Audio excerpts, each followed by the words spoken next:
Hello and welcome everyone to another episode of SIDA podcast with Minhaj. My name is Minhaj and I'm a CEO of SIDA, which is an AI-enabled academic and industrial research company. And tonight we have a wonderful guest that I've been waiting for so long to talk about, psychometrics. It's one of the fields that is ignored when we talk about data science and artificial intelligence.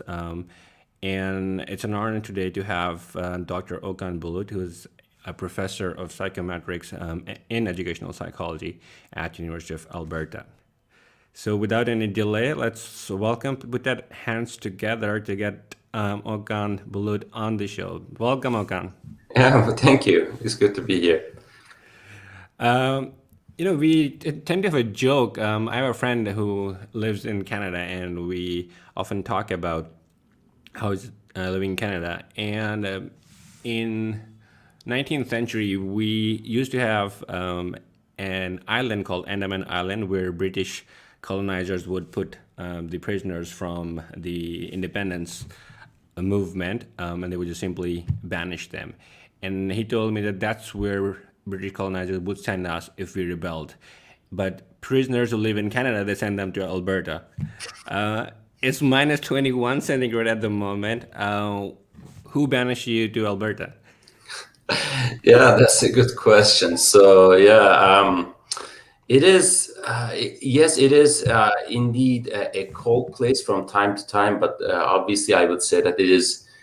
Maybe it's because of global warming. Maybe things are changing rapidly. I don't know. So I hear from my colleagues, people who have been living here for the last few decades, that now Canada is not as cold as it used to be. So, and I agree with that. So I think even since I got here back in 2014, since last 7 years or so, I've been just seeing like ups and downs. Like some winters are really harsh, but sometimes they are not harsh at all. And even this year, so the winter came really late. So we people living in Alberta, we have no complaints, to be honest, right now about the cold because it came so late in January. So it was pretty good. So I think overall, I would say it is good. And one thing that makes this cold relatively better than other places is just that there's not much humidity going on, so it's not that cold. So it's kind of dry cold. So then I can handle that one. But like if you are living in Toronto or just other places, I hear that it snows more often and the cold is worse. So I've been to New York and other places like East Coast of the United States. So same thing. I feel much colder in those areas than I feel over here. So and sometimes I even just go back, like visit Turkey and other places, so which are like much more warmer than here. So and I just get sick. So which is quite interesting because I travel there and it's almost like 10, 20 degrees warmer than here, and I still get sick in those countries and cities. So far, like I said, maybe my body is getting used to the climate over here, but it is a cold place for those who are living in much warmer places for sure. Yeah. Apart from winters, I think it's a very scenic place. There's a place called Banff. I don't know how much you had to Yeah. got to travel. What are some of your favorites? Oh yeah. So I think before I got here, I never knew. At least I never thought about myself as like an outdoor person. So and once I got here, obviously the first thing that people suggest you to just go ahead and check out is Banff, Jasper, and other national parks around. Is breathtaking. So I had never seen anything like that up until I just visited Banff or even Jasper. So both of them are really nice national parks, really beautiful, natural. So you can see lakes, mountain views, really nice hills, hiking trails, everything all together. And once you just take a trail and then just go reach the top point, and then you look at the view, maybe after like 3 hours, 4 hours, sometimes even longer than that, and you think that, oh, okay, it was worth it. So like just going all the way to the top and getting tired, obviously it's kind of worth it. It's kind of worth that view. So and at the same time, so especially around like later in the winter, so just early in summer, if you go, so you will see those signs. It says the bears are around, so you have to be careful. So because like now they're just waking up from like hibernation and things like that, so you have to be careful. It's really pure nature. So that's what I like about it. And if you are into photography and things like that, sometimes I just take photos and without no editing, like literally just no touch-ups and anything's on the photos. If you share them, people will think that either you just created the photos in Photoshop or something, or just it's kind of like a fake photo that doesn't even exist. So, but they are kind of real. The scenery is that good actually. So it's almost hard to believe, but yeah. You also hail from such a wonderful part of the country in Turkey. I was here, it was 2012, I believe, and I was quite close to this place where you came from, Ayden, which is, I think, not very far from the coast. Do you That's see any correct. similarities between your hometown, apart from the cold, of course? I think some miles before Bodrum, but I didn't actually get to Aiden. But are these two places similar? They're similar, but they're mostly different. So first of all, like I grew up in the city up until I finished college. So we stayed over there with my family. So it's a pretty hot town compared to Alberta. So I would say that probably if people living here, if they saw that kind of temperature, they would be like, oh, so like we have to get out of this country right away. So it's that hot. So it's mostly like around 40 degrees or above during the summer. But in the meantime, I agree that like natural beauties, they are similar. Obviously, there are lots of kind of like mountain type of areas, not as scenic or kind of like up like high mountains like we have over here in Alberta, but still really nice hills and mountain views. And then you just reach the sea, basically the Aegean Sea that separates Turkey from Greece. So you can see that view. So I think that's also another type of beauty, because especially in summertime, getting there, swimming and just relaxing is definitely a nice activity for summertime.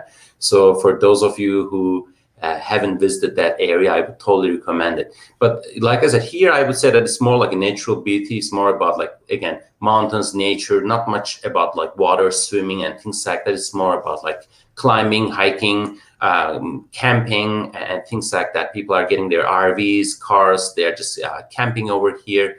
I think overall, so if you are okay with the nature, like going outdoor, if you're equally enjoying that one, both places are really great. Yeah. Apart from the climate, let's talk a little bit about your early education in Aden. You did an elementary education degree. And I was wondering, how is that perceived in Turkey? Because from what I know, most men either want to become an engineer and women want to become doctors, and that's like the sealed feats, or at least that's the kind of standard if you want to have any respect from your peers. How was that to study education, and what did you learn from your school, and did you actually face any opposition? Yeah, I think so that's a very good question, and you are right about like how teaching or in general is perceived in Turkey probably. So normally, like just like you said, like health programs, engineering, medical school, those programs are more like male dominant programs. Obviously, if you go to an engineering program, you would typically see 90% of the class is just full of males, and then just there for some female students. In my case, like I was into dentistry for no reason. I don't know why, but I wanted to be a dentist when I was in high school for no reason. Like nobody really guided me. Nobody really just told me about it. For some reason, I was into it. I wanted to be a doctor, but I didn't want to study for like 10 years or something. I thought dentistry would be, I don't want to say a shortcut, but some kind of like a way of being a doctor without studying 12, 13, 14 years. Although I know that dentistry is also taking a lot of time to study anyway. But at the end of the day, so my second choice was to become a teacher. I don't know. So I think since elementary school, I always liked my teachers. Like in middle schools, I liked my teachers. In high school, again, I liked my teachers. So I think they became kind of my role model. They motivated me to be to consider that job. So and in Turkey, teaching is sometimes considered as like a backup job for some people. They may think that if I don't become an engineer, if I don't become a doctor or something else, then I will become a teacher. It's almost like a third choice or fourth choice. So for me, it was the second choice. It wasn't the like third, fourth, fifth choice anyway. But once I applied for it, obviously my high school was so famous with students who are getting into really top programs in engineering, medical school, and things like that. And when I ended up choosing teaching, some of my teachers were surprised. And that's kind of interesting to see, because you talk to your teachers and you just tell them that you are becoming a teacher now. They're like, why would you do that? So that was kind of their reaction. But at the end, they were supportive overall. I think they just said, you'll do fine.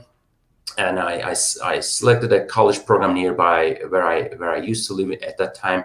So to me, so everything was kind of overall like easy to just like transition from high school to university and still kind of pursue my dream. So because I said either I become a dentist, again, like a huge jump from being a dentist to the second job, either a teacher.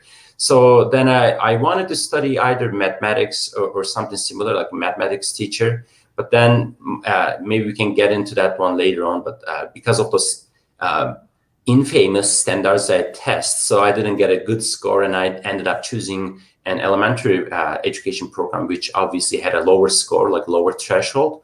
So I was able to enter that program, and I loved it. So I studied in that program, and that program motivated me to learn more about educational measurement, assessments, and things like that. And this is how I ended up here, actually. So I like that journey because at that time I wasn't really pleasant. Like I wasn't really happy about the like my choices, my path. I wasn't really thinking that like I made the right choice. Like how am I going to just find my way in the future? So, but I think everything works out at the end for in some ways. So yeah, it's interesting that you bring out standardized test topic, because I have a friend who recently completed a 2-year job in Istanbul. He's basically German, and teaches geography. So there's a famous school there in Istanbul. It's kind of a private elite school where they learn German. So because they want to prepare themselves for studying in German universities. And we talk a lot about how students think and how much pressure they are in to be able to score good, have good marks, and then go to Western university, study. They want to get out of that, and not all of those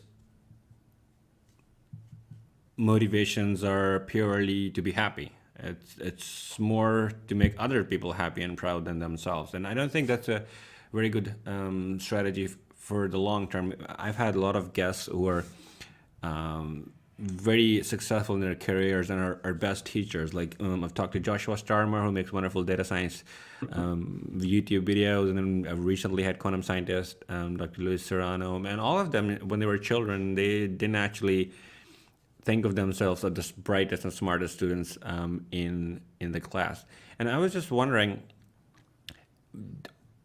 when you moved to US to study for your master's, was it one of the reasons that you wanted to explore more and do something about those infamous standardized tests, or it was something that you were forced to do or have a foreign degree and do something about that? I think it is the first. So you made a really good point about like the negative impacts of standardized tests. So maybe let me just give you some background around that one, so to contextualize the whole story better. Yes, I think the standardized tests, and when I was a kid, it was starting even from the 5th grade. So you would take an exam to enter a better middle school, and you would take another exam after the middle school to enter a better high school. And after high school, you would take another exam to enter a college program. So every time you feel that kind of competition. So, and lots of kids, especially in Turkey and then other countries where this competition really happens harshly. So we used to spend our weekends in tutoring programs and other places. Like you never enjoy your childhood. You literally just go ahead, study, solve more items, solve more multiple choice questions, get more harder textbooks, and study more. The thing is that since the population is always like dense, is kind of high in those countries, but the opportunities are much fewer. So the first selection, the cheapest and probably the easiest selection tool becomes the standardized tests. People go ahead and take those tests. So rank order people based on their scores, get the top, 10%, 5%, and eliminate the rest of them.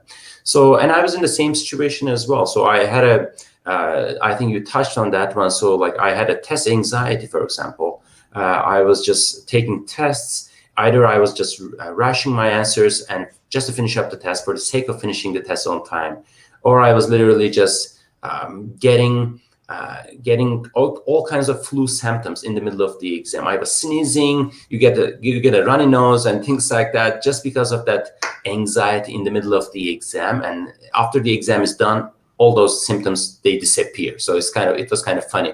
I kind of hated it at that time because I was like, okay, I could have done much better on this test. Look, what's going on with my health? But suddenly you become the healthiest person ever right after the test anyway. I think that kind of partially explains my journey because when I first entered my college program, even though, again, I intentionally picked that program, I was also targeting other teaching programs in the country, but they required much higher scores. And when I took the college entrance exam, again, it was one of those moments that you go ahead, take the exam, you are not doing well, and once you just finish the exam, come home, you start seeing all the solutions in your mind.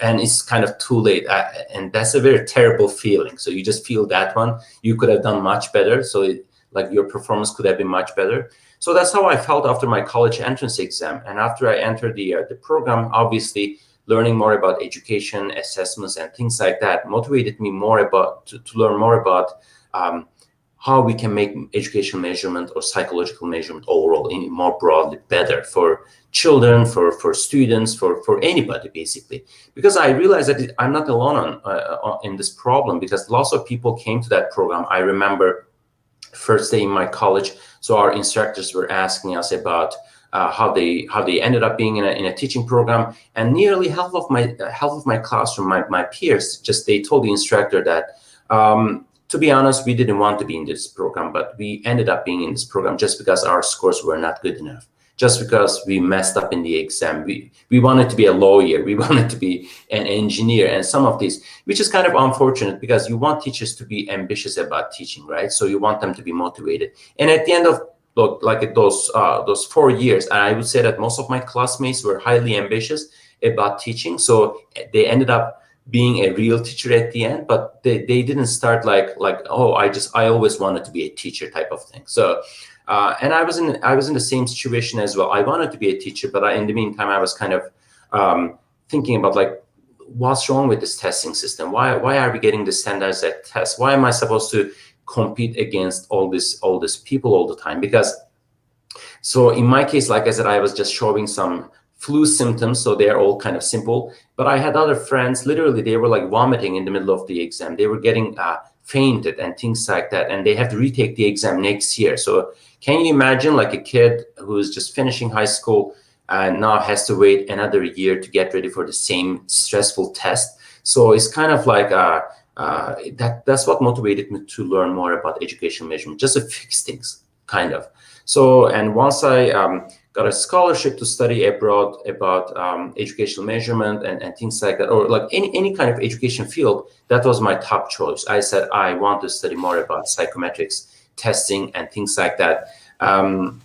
It's almost like what doesn't kill you makes you stronger type of idea. I wanted to learn more about testing, to like, what's the secret behind this? Like, how can we just make this process more humane, or more kind of like bearable in that case for people? So it shouldn't look like we are punishing them or we are rewarding them. It should be pretty much like something that we use to make like valid judgments about who people, like how much they know, what they can do next, and things like that. So, but obviously when you're a student, you never think about those aspects of assessment, validity, reliability. You only just focus on solving questions and things like that. Solve 100, 200 questions per day just to get better and better and better. So that's pretty much it. But I've seen lots of people, my classmates, so they got pretty high scores on the test. They were good students, and they wanted to be a teacher or something else, like an artist. And their parents always push them to choose medical programs, engineering programs, and things like this. Because of that, like just like you were saying earlier, the family pressure becomes or plays a big role in that kind of career selection. Because again, doctors more famous, engineers, they're more famous, and at the end of the day, the teenagers or young people, they end up choosing jobs that they may not like eventually, but just because their parents want them to just study that area, so they go ahead and study that job. So that's why you will see a lot of people who ended up studying those programs, but they wanted to be an artist, they wanted to be a singer, they wanted to be a musician, they wanted to be like an architect at the end. So, but they became engineers, doctors, nurses, just because those jobs are more famous. Some of them are more guaranteed jobs because they have government-supported positions and things like that. So you will never worry about like not getting a job and things like that. I think that's another part of the story. So because everybody wants to get a job eventually, because even when you become an engineer, so you are competing against tons of other engineers who are graduating at the same time or who graduated way before you. So they're in the job market. They are just competing against you. So I think that's why lots of people choose teaching and more like guaranteed jobs for that reason. So that's another aspect of that career selection, which I still think kind of is unfortunate. I wish that I had more freedom. I wish that I had better guidance around like selecting what suits me better, like kind of like a personality test or something like this to see what I want to be eventually. But like I said, most of those decisions end up being kind of random for those reasons that I was explaining. So, and I think the testing is part of it. That's how I ended up coming to US and studying measurement and other things. And still I'm here, I'm learning more about testing and assessments and psychometrics even now, yeah. I think on a brighter note, one of the things at least I felt in my journey is that since we're too used to working so hard at home, you have to remember things, you have to memorize sometimes to the point where, it gets sickening. You're kind of, you have to develop the study or work ethics. And once you go out to these other countries, at least for me, it was so easy to actually study courses. For example, we used to study like 6 courses at one time at university. When I went to Sweden, it was just only 1 course at a time. So you have to complete that and you have to study the other ones. For me, it was essentially a holiday. And I was just wondering, what was your experience like in US in your master's when you were studying for educational psychology? Yeah, so I think you're right. I would say that like I also kind of partially studied in Turkey. I already started graduate school in Turkey, but then I quit and I just moved to US to study more about to study measurement basically. And that's why I don't have a baseline to make a comparison, but obviously I can make a comparison regarding the overall environment. You're right. So students had more freedom to choose whichever courses they wanted to take, and students wanted to just reorganize their curriculum or timeline in a better way rather than taking fixed classes. And just like you said, I was also taking 6-7 classes per term, which was like you literally just do homework all the time. And you are in college, you are supposed to get more intellectual, learn about new things, socialize, learn about life, literally. But you end up just studying. So I cannot say that my program was very difficult. So I studied like 24 hours every day. So I didn't do that. But in the meantime, because of those, because of the intensity of those programs, I agree. So, and also this strict timelines and strict curriculum guidelines and things like that, you always take the same classes at the same time. You cannot fail. You have to keep going on. You have to keep moving forward to reach the diploma day. So you can get your diploma in time. That's kind of like a finish line, right? So, and I think students here, they also feel the same way, but I like the option of having like speeding up your education or slowing it down. So whenever you need it to. So because here, for example, in Canada, same in the US, sometimes students get that freedom. So they can adjust their curriculum. So they can take fewer classes. They can study more. They can study less. If you're not feeling okay that here, so maybe just reduce your coursework, course load at that time. So I think that's kind of like the main difference. But when I moved to the US, I remember that habit of taking a lot of classes came with me. So, and I remember my peers were taking 2 courses per term, and I was just trying to take 3, 4, even I even just took 5 classes in grad school in 1 term, and I don't recommend it to anybody. So because literally you nonstop just do homework assignments at home. So and it's not fun. In graduate school, you're hoping to not only learn, but also improve your skills, turn them into kind of like research, publications, presentations. So you're like doing homework should not be the priority, obviously, but I wasn't aware of that. I was still just trying to take many classes, just finish everything in time. Although there's a general tendency that I think most international students follow the same path, I would say. So I had classmates or peers from like Korea or other countries in Asia or just Europe. So they also took a lot of classes every term just to finish school in time.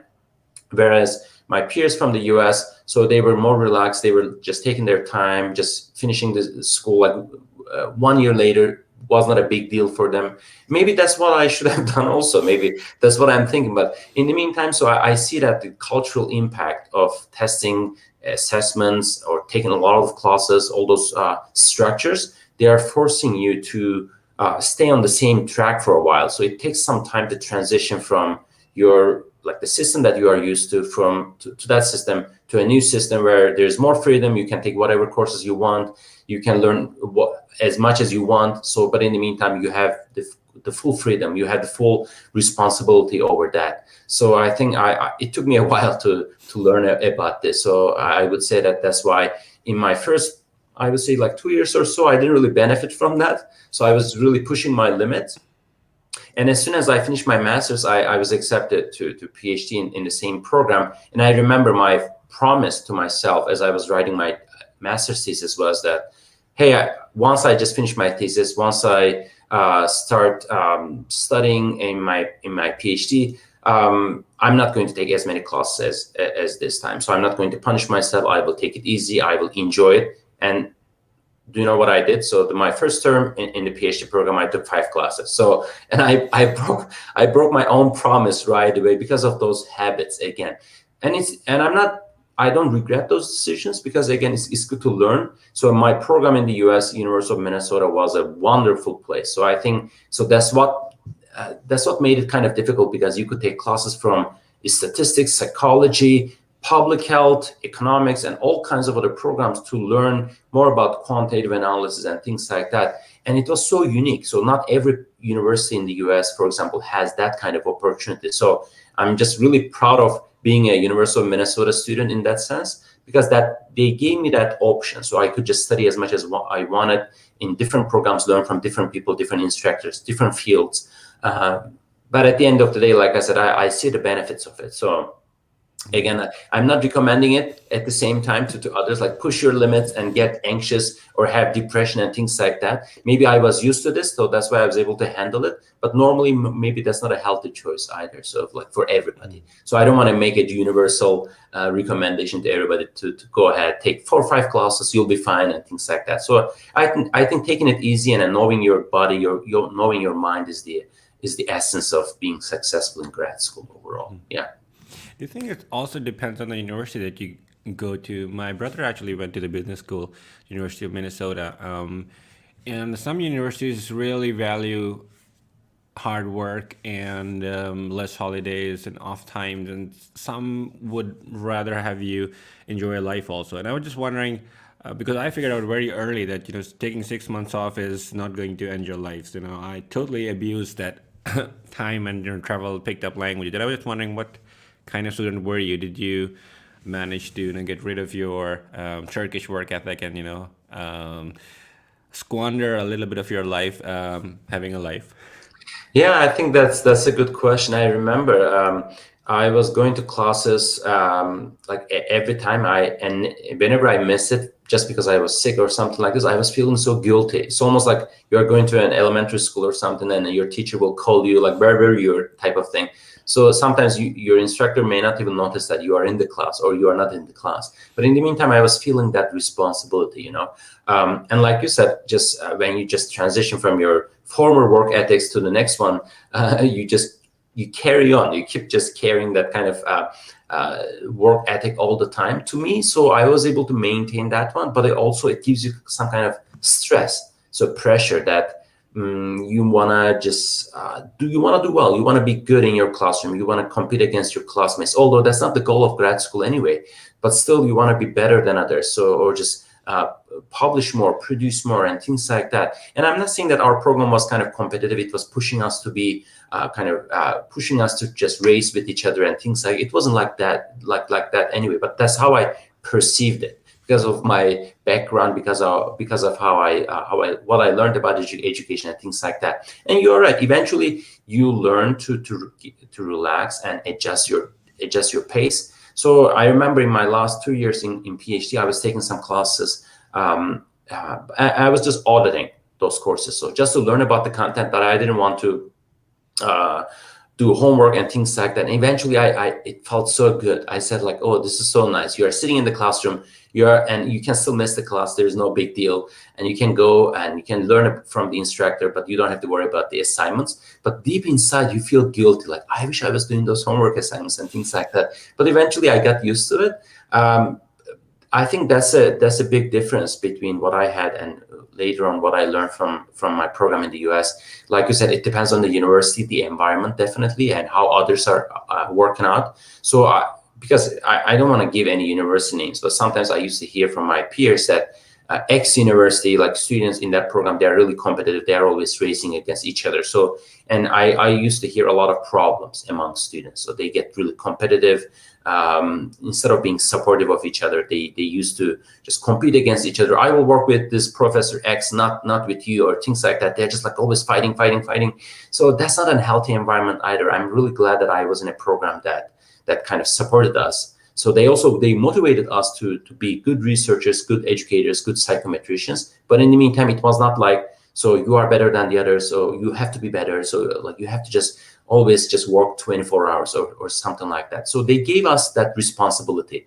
So our program wasn't pushing us to be kind of like racing horses, So and they literally just said, it is all about you. If you want to study more, there you go. So there are courses, there are people you can work with, there are computers, labs, and other places. If you don't want to work, go home and sleep. So that's up to you. So you could do that. In fact, and I had a roommate, I remember. So he was one of those people, like he was so relaxed. He literally finished the whole grad school, literally lying down on a sofa. So all the time for 2 years, he finished his master's without getting stressed out anytime, like during those 2 years. And he just finished, and he also moved on. So at the end of the day, I moved on, he moved on, like there was no difference at the end. So you can still survive, but it really depends on the personality and the environment. But like you said, it really depends on the university as well. So if the university creates some kind of like a competitive environment or like an unhealthy environment, so it creates a lot of anxiety on students, like depression, stress. Sometimes students cannot handle failure, so rejection, and all kinds of things. Like right now, I feel it that way because I'm on the other side of the table. I'm supporting our students in that way. I'm just trying to help them as much as possible. But in the meantime, it's good not to push them too much, because it's their life, so they can do whatever they want. My job is pretty much guiding them, but I cannot force them to be me, basically. So I cannot ask them to be to what I did at that time. So I think that part is important. And it's a good coincidence that your brother also studied in Minnesota. So maybe you already knew about the cold climate in that area too. One of the things I find really interesting that psychologists are very good at understanding and measuring other people's behaviors and attitudes and belief systems and quantify them in very complex mathematical modeling systems, but they're very naive of their own. So if I might, psychoanalyze you a bit and drag you down a memory lane, and you actually wrote a paper about that, which I find very interesting, about Turkish adults' recalled experience of their father's presence. And I was just wondering, you talked about this fear of missing out of classes and not getting good grades. Do you think that remotely it has to do anything with your childhood experiences? And did your parents actually force you to be perfect, or did you actually took it upon yourself to be a very conscientious student? Yeah, I think that's a very good question. And obviously there's not like an easy answer to that. So my parents, they were pretty supportive, I would say, but obviously there's a cultural norm that kids are supposed to go to school. They are supposed to study. So you are not just breaking the cultural norm. So in that case, you are fighting against the cultural norms rather than your parents. My parents were quite supportive, but in the meantime, it was also their expectation that you will go to school, you will do well, everything will be fine. Not that they just push me or anything, but that was their expectation, and you don't want to disappoint them, right? So that's how it is. But in the meantime, I think it is also, especially in my context, it really depends on where you live. So in Turkey, I remember when I was born in Ankara, the capital city in Turkey. Is a big town, obviously, with 5-6 million people. There are lots of kids going to different high schools. Yes, there's always this competition, but in the meantime, you're in an ocean. So it's so gigantic, and getting lost is so easy. So my parents, when we were so small, like when we were just like small kids, they moved to Ayden, this small town in the west part of Turkey, and that city was so like people living in that area, they were so careful about like, and kind of me, I don't want to say obsessed, but also kind of partially obsessed about their students or children's success. So up until I came to that town, I had never taken any multiple choice tests, for example, in my high school, in my elementary school in Ankara. So I studied for 2 years or so. I had never seen any tests. As soon as I came to that city, our teacher just gave us a test to measure our level in mathematics, social studies, and things like that. I was like, what is this? So I had never seen that one. And by the time I was halfway through the test, my classmates had already finished their test. So, and I was that slow because I had never taken a test before. And I think living in that environment also kind of pushed us a little bit, I would say, because environmental factors, besides all the like family and everything else, your personal traits, I think they also play a significant role in shaping you, like leading you to where you are supposed to go. In my case, I remember that like, you know, those parents, they come together, especially ladies, so they have an afternoon tea, so they just chat about life and things like that. In Turkey, people, like ladies, they were just chatting about their kids' success. Like, my kid solved 34 questions out of 35. How about your kid? And the other lady says, like, my kid became the first in his school or her school. And it was just like that. It's so fascinating that like they are bragging about their kids' success rather than talking about life, I don't know, food or something else, like how they feel, their emotions and things like that. It was all about their kids and their success at that time. Same for men. I'm not just saying that like only women or men. So like it was the same, like fathers, they were just bragging about their children's success all the time. And I think that's also kind of motivated my parents to go in the same direction. Although, like I said, they never pushed us. So they never said that like, oh, I'm just so disappointed at you. So did you miss one question? So bad of you, or something like that. They never said that. But in the meantime, I feel that their expectation is going towards that direction too, because they're always chatting about this, right? So they also wanted to be proud of their kids. I mean, I think they were proud, but they still wanted us to be successful. So I think that the environment became a big factor in my case, even though my parents and myself, we were not like that. So we were not used to like testing, competition, and things like that. The city that we lived in for 15, 20 years, it motivated us to be like that because, again, at the end of the day, you're competing against somebody else's kid, somebody else's son or daughter or something like this. And I think that was the context of my situation, like family factors. And like you said, like I studied that family presence later on, like a father's presence, but having a parent nearby you, that's kind of motivating you. So to study more, especially if you have a supportive parent, so it's even better. Sometimes in the city that I was living in, I remember like parents spent most of their salaries on their children. So they hired tutors, they hired extra tutoring programs or things like that, just to help out their kids as much as they could. So it was the level of competition. So you can see how harsh it is. So like basically racing against the time, racing against people, like doing better and better and better. But in the meantime, that's how everybody was. So that was the environment. And I think that probably that happens in other areas as well. Now I'm just studying in other countries, like through PISA, TIMSS, and other international exams. Like for example, in Korea, China, Hong Kong, other places, I hear about very similar stories from parents. And the modern parents are not happy about that. But at that time, my parents and the parents of that area, they were in that direction, like just our kids, for them to do good in their lives, so they have to do well on tests. So that was the level of competition. So yeah. I'm glad you actually brought up PISA. And if you look at the scores people have on mathematics and physics, South Asian students tend to do very well on that. Singapore, Japanese students, South Korean. But unfortunately, it comes with the same problems that you have just shed some light upon. Suicide rate is extremely high. Work-related suicides is a common thing there. So you get to work 80 hours a week, 90 hours a week. And you actually are supposed to take pride in that.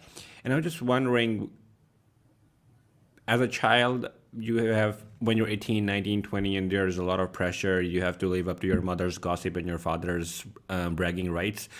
I'm just wondering, fear, hopelessness, despair, repulsion, regret, all of these emotions are there. Your hormone levels are at its peak.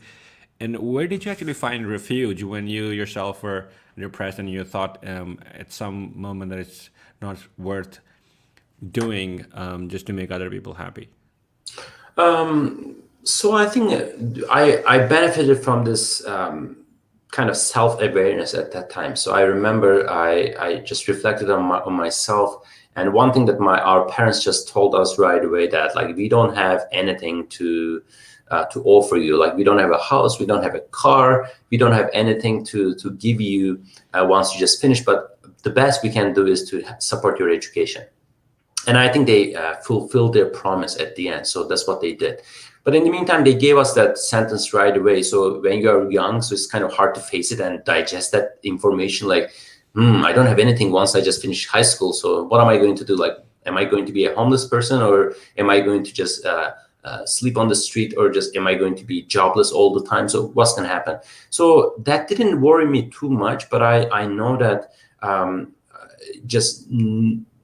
didn't want to put a lot of pressure on my parents. I think that's kind of how I felt at the time. So that kind of helped me. So because I knew that they would, regardless, even if I was successful or something, they would go ahead, support me. So for anything, so like setting up a job or creating a job or something, they would again support me for sure.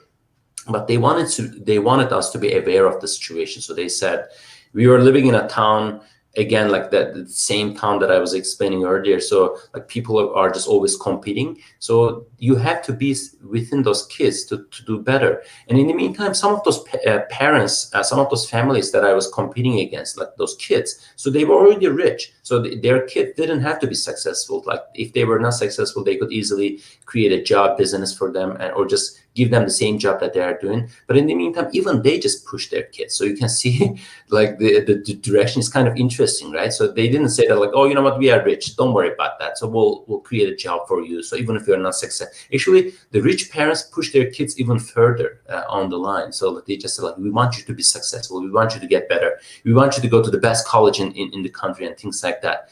And in our case, and I think it was pretty much like the same. But in the meantime, like I said, it's just probably it depends on the person too. Like I remember my brother was really getting tired of studying. So I was seeing him opening one of those study textbooks, like the multiple choice test, full of multiple choices. He opens the book, and we told him to study. So because we just like, hey, just like I did, you also need to study. So, and like he's like, okay, I will study for sure. And the life was already changing at that time because the technology was growing, the internet, everything else. I was able to see that he was more distracted than I was at that age. And after like an hour or so, I was coming back and I was seeing him still looking at the same page. So he was pretending that he was studying, but he was actually wasting his time not to study.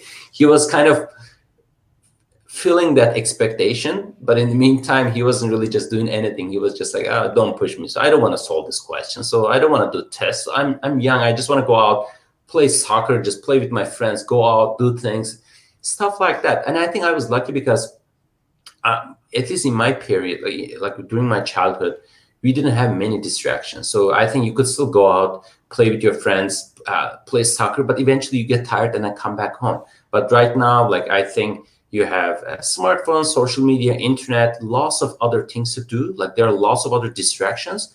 So even if you are kind of even if you have a certain level of self-awareness, so it's still that it doesn't help. So there are lots of distractions that can easily take you away from that route or like a path and just put you in a different direction. So you start let's say you start creating a YouTube channel and you become a YouTuber or something like this, rather than going to college or something like this. Like, I think there are different expectations, different paths right now, and I'm not judging anything. But at that time, I think like not having those distractions helped me significantly.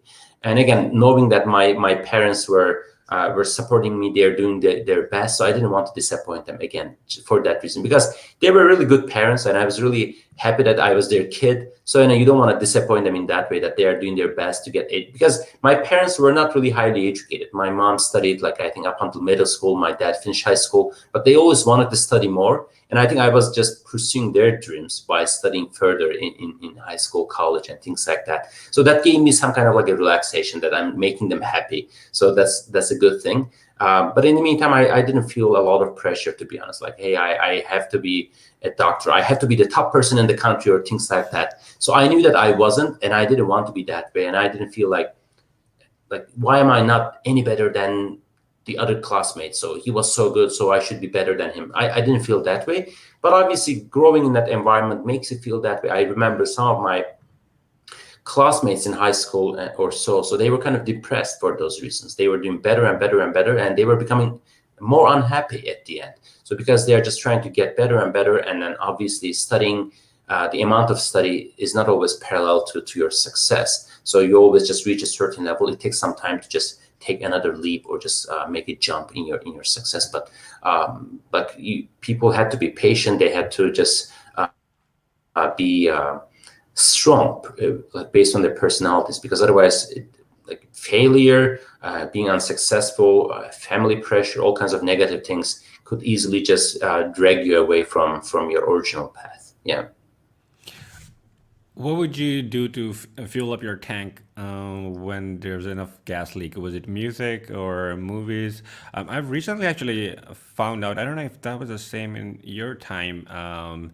You probably have seen the Turkish drama Ertugrul, which has become the blockbuster series of all times in history, and the cinematography and dialogues and everything else is so unbelievable. And I was just wondering if it's always like that in Turkey. Do you remember any famous shows when you were young? Yeah, so every now and then, I think it was there were a few shows, like the whole family, you just sit down and watch it like the whole night. So we There's a had famous one that I remember. Do you know Ishq Memnun?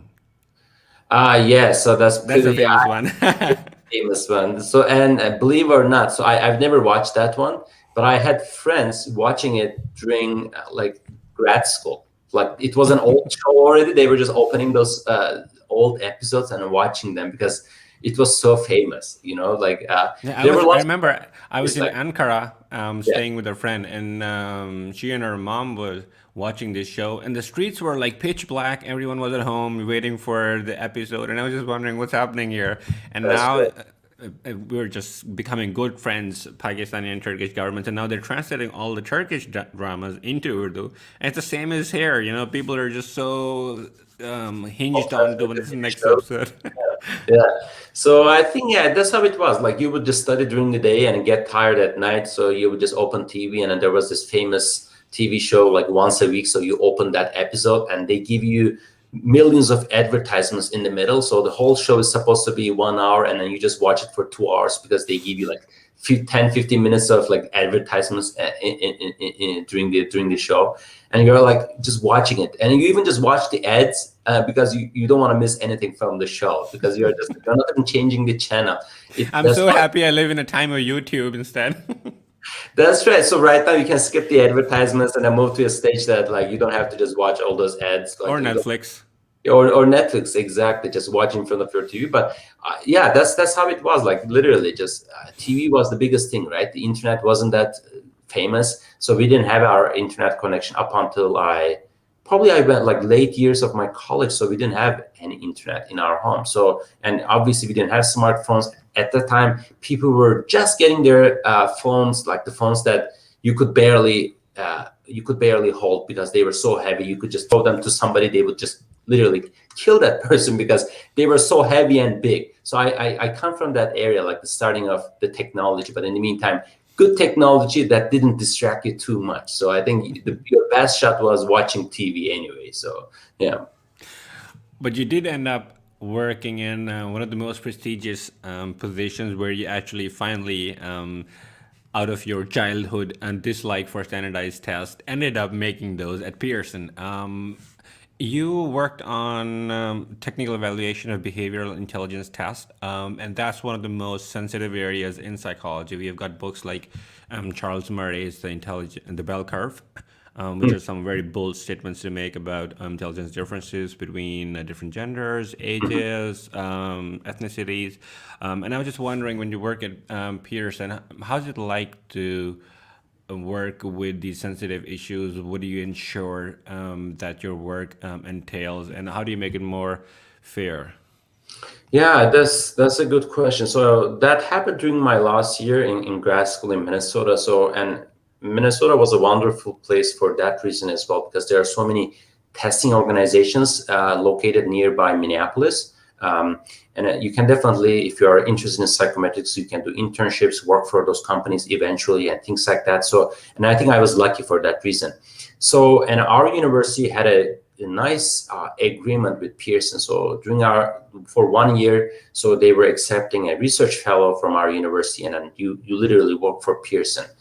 You were helping them with their research and things like that. So my role at that time was to help their clinical assessments, and my background is not necessarily like psychology. So yes, I studied education psychology, but not like psychology. So to me, it was kind of like a brand new experience, because I was working on the BASC. So it is the behavioral and emotional screening system. At that time, it was interesting because the Pearson was transitioning from BASC 2 to BASC 3, the next version, and they were also trying to create iPad versions of those assessments to make them a little bit more interactive and things like that, which was quite interesting, because I had several iPads. So at the time, like, not many people had iPads, and I had already like several iPads testing the tester's screen. And Just to clarify it for people, when you say BAS, what does that mean? Can you tell briefly about what that is? Sure. So it is BASC, or it is the acronym for Behavioral and Emotional Screening System. So it's kind of like a reliable and systematic way of kind of testing behavioral and emotional strengths and weaknesses for children and adolescents. And the version that I played with, or just the version that I worked on, it was for children. So I was working on BASC children version, so rather than the adolescent version. But this is an assessment, it's a clinical assessment that helps people to learn about, let's say, depression, self-esteem, and I would say like anxiety and all kinds of other clinical dimensions. So it's kind of like a standardized test, but obviously it's not an achievement test, but it's more like a clinical assessment. So you are administering that to a professional, has to administer that assessment to children or adolescents to learn more about their clinical profiles, like what are your strengths and what are your weaknesses? Like, are you an anxious person or not? So they have like a nice scoring system. The assessment is obviously, it was professionally designed and validated in many places and using a large sample. So that's what I was working on at that time. It's kind of like a clinical assessment. And again, even to me, so it was a brand new experience, because my background was all about achievement tests, aptitude assessments, and things like that. The clinical assessment wasn't my strength at that time. So we were just working on it all the time to make the questions better, to make that transition from paper-based version of that test to iPad version, so that the examinee, or just the person you are testing, could hold the iPad, and you are just holding the iPad, like kind of like you were saying earlier, even those intelligence tests and other stuff. So you could just help them just transition. And VISC also, I think it's an intelligence test, a Wechsler intelligence assessment in Pearson, same thing. So they were just running those assessments through iPad that way. So that was kind of my main responsibility. I didn't have a big role in changing the items or things like that, but I was helping them to create that transition between the paper pencil version and achievement, like the iPad version. And one thing that I have to emphasize over here is that that may sound like an easy thing to do. Like, what's the big deal? Like paper and pencil, iPad, the same thing. But it was so different, because normally you would give kids, for example, in those intelligence assessments, kind of blocks. So they would just play with them, give you a shape or something like this, reorganize some blocks and things like that. And now you have to do those things on a screen. So it requires different set of skills. So that's what we are trying to adjust, that like both tests become kind of equivalent in that case. Otherwise, you don't want technology to be an interference, right? So in the assessment process. I think that's kind of what I did, and I really significantly benefited from that experience. I learned about their clinical assessments, their backgrounds, how the company really worked, what clinical assessments really did, so how they were administered, the professional development process, background of those assessments. So I think it was a really pleasant, nice experience overall. Do you think that this role at Pearson helped you a lot in your subsequent writing and papers that you read? Because you became someone who not only has the academic flavor of the theory that goes behind that, you also have the practical experience now, how to actually make it in a product that is understandable. We can establish reliability and validity for the scores. And if that was not matching, where are we going wrong? And reading some of your work, I think one of the best articles that I've studied on towards data science is your article on measurement invariance. You have brought it down so easily, which is a really hard job to do. Trust me, I give workshops on how to establish CFA and EFA, and it's really hard for people to grasp the concept of across group measurements. And I was just wondering, did that job actually pave your way to become so natural when it comes to explaining such complex mathematical computation? And that is also obvious in your book that you wrote on educational measurements using R.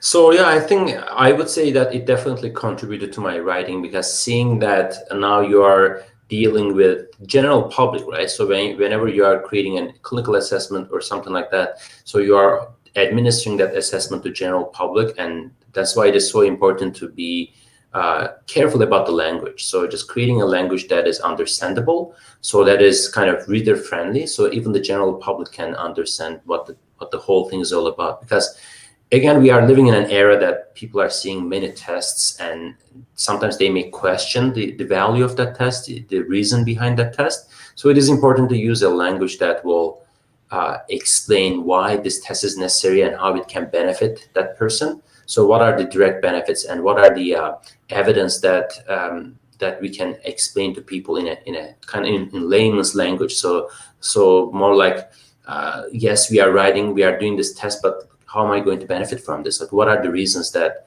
I should trust this test, for example? Like, that's the very first thing that people ask you, right? They just say, you tell me that this is a personality assessment, but what do you think? Like, how can I just trust that this really measures my personality precisely and accurately?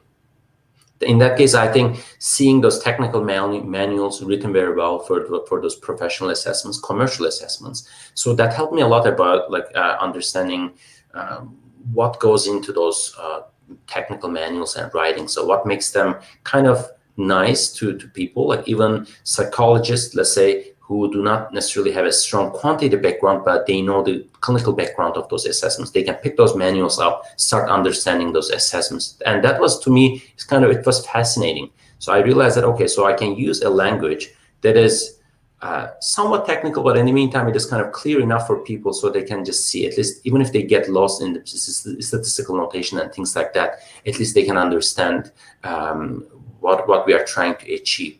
And whenever I'm just posting on my blog about like psychometric concepts, measurement invariance, like you said, I'm just trying to make it that way, so it's kind of user friendly. So even if you are not a psychometrician, like maybe you are an applied researcher who know about measurement invariance, little bit confirmatory factor analysis and things like that, but you have never done it. And my blog or just my writing is pretty much like explaining those things simply as much as I can in that case, so that you know the background of the story. So because in the statistics, I think in psychometrics, there's the same trend. We have a group of people, methodologists. We like the statistical notation, we like the numbers, we like the mathematical beauty of those formulas. But in the meantime, there's another side, the applied researchers, right? So, and we want those people to understand what we do and just start using them in their work. But in the meantime, if you don't create a nice bridge between us and them, so what happens is that they go ahead, start using things that they don't know enough about, or we publish things that do not necessarily explain how to use a certain methodology. It's very quantitative, it's very hard to read. So in that case, I'm more like a pragmatic person. I'm just trying to explain things as much as possible so that like my explanations could fix a problem or help them fix a problem in that case. So that's kind of my target. So I would just say that if somebody reads my blog and if they have a similar problem, can they replicate what I did? I think that's kind of my threshold. That's kind of my target in that case. So I'm just saying that if somebody can just read my writing and understand this and replicate the same thing in their own work without getting confused, not like I will provide a bunch of code so they will copy paste things and then done. So that's also quite dangerous, but like explaining the background of it. And sometimes I post things on my blog and other places, so people randomly find it and they just get emails. They're like, "Oh, thank you so for your post." I'm like, "What post are you talking about?" And it turns out that it was a post from 2 years ago. So they just say that it was really helpful and straightforward. We were able to just apply the same thing to our analysis. So thank you for that. I'm like, great, you're welcome. So I'm glad that like people are using it that way rather than, again, sharing millions of codes or millions of theory that doesn't mean anything to anybody. So I think that's kind of my, that's how I balance it off. One of the fair criticism, or let's say skepticism from people who do not necessarily see psychometrics a very quantifiable and upright field is the wording in which we dish out our items of any survey. So let's suppose if we're talking about capital punishment and getting other people to give their opinions, there are two ways we could do that. You could easily ask them, do you support capital punishment? Or you could ask them, are you a very kind person? And now you see the trick here that, you either are a kind person to be able to not support that, or you are just simply a supporter of capital punishment. And I was just wondering, this wizardry in words is where maybe people get their skepticism. And I was just wondering if we do have some mathematical models to catch that play on words. And seriously, in psychology is a very ill-reputed field, mainly depending based on the fact that around 65 to 75% of the studies are never replicated. You've had a history of discrimination using psychological instruments. We had the crazy neuroscience experiments like prefrontal lobotomy. And I was just wondering, is there a way to wash our sins and use a mathematical model that would simply track these inconsistencies in verbosity? Yeah, that's a very good question, and probably it's $1 million question as well. So I don't know if we should just broadcast the answer right now or just wait out for later. But yeah, I think it's a very important and a good question because I agree that it is important to just talk about all those issues that we are facing in educational psychological research for those reasons that you were just highlighting. Again, like, can we reproduce the same analysis? Can we just create an assessment that would work in the same way across different cultures, across multiple time points and things like that? So what happens is that typically we underestimate the difficulty of creating those instruments. So right now I'm just teaching a survey design course where my students learn about how to create psychological skills, surveys, questionnaires, and instruments like this. And in my first class, I just tell them that forget about creating a survey in the morning and start using it in the afternoon. So because lots of research is just is happening like that way. So I don't want them to just underestimate the difficulty of creating a good instrument. So it takes a lot of time to understand a psychological construct because it's not like length, it's not like density, it's not like weight, so you cannot measure it using a universal tool. And in fact, you have to create a human-created tool so to understand those people and understand those complicated constructs at the end. So, I think what happens is that we, even myself, like we just rush some of those decisions. We create an instrument that fits very well to the situation or to the group that we are testing, and we can start calling it almost like an overfit. So it's almost like too good. So everything looks too good to be true. So we are not, I think, compensating, or we are not okay with a certain level of error. So we are just trying to make our instrument so perfect but it only works for that instance in that case. So you run it in a certain city, it works great. You publish it, and then somebody else takes it and applies it to another group of people who come from the same cultural background. They cannot replicate it.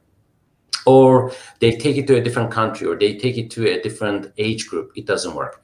So sometimes the construct itself, whatever you are measuring, may not be sensitive to those changes. So that's acceptable. But in the meantime, I think most of the time the error comes from the way we design the instruments. So because we, again, just like you were saying, I think it was a very good example, and I've seen very similar examples in other fields. So for example, it says, would you support dictatorship in your country?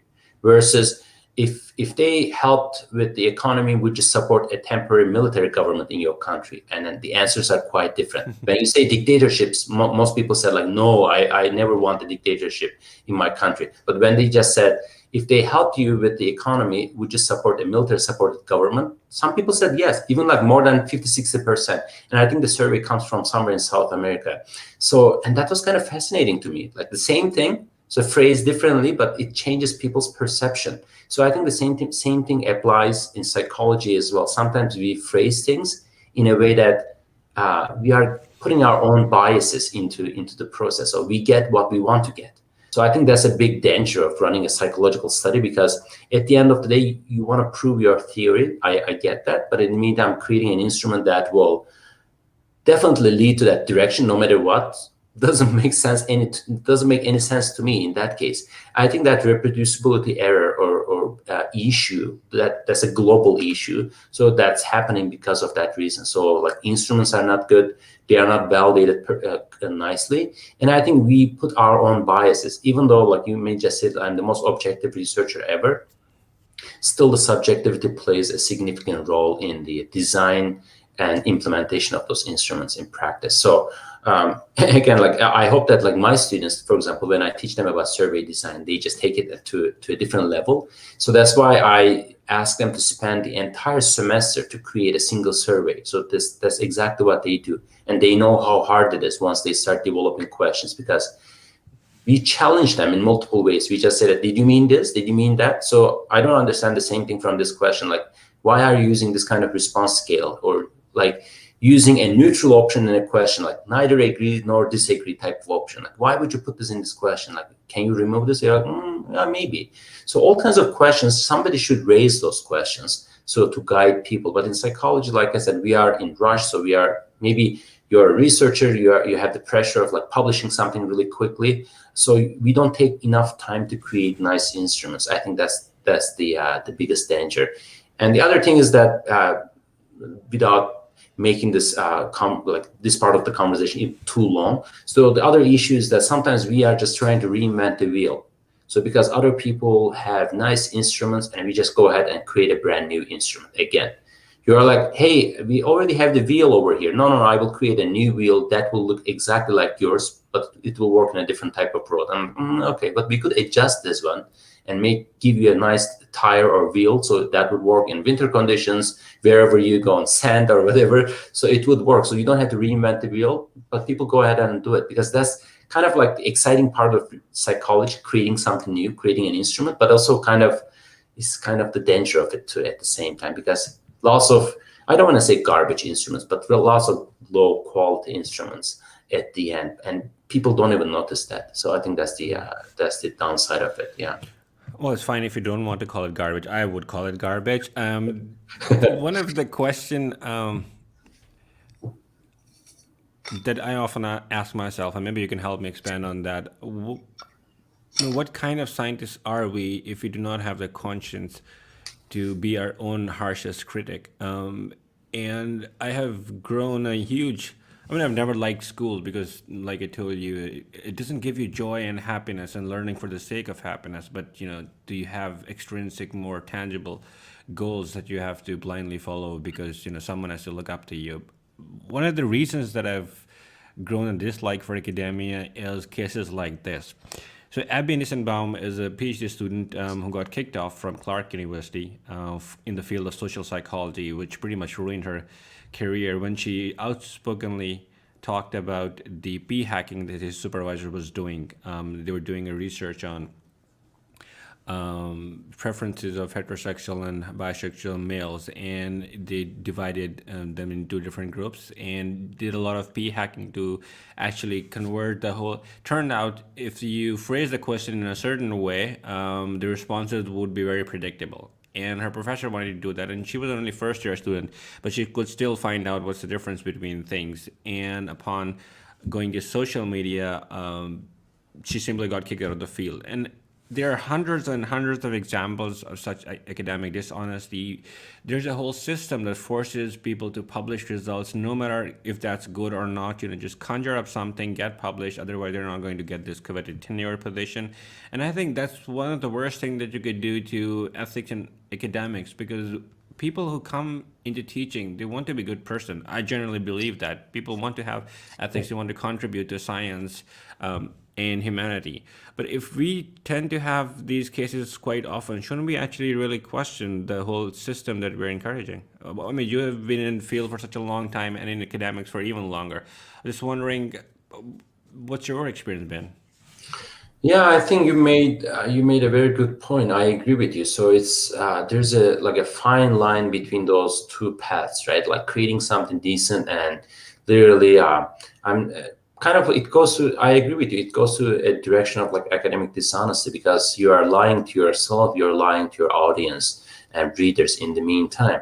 And I understand that there's pressure to publish things. There's pressure to just produce something good, but in the meantime, so like it's not like, would you ever just want a doctor to cut the corners to give you a weird surgery so that you will feel better for now, but eventually you will die for because of that surgery? No, not necessarily.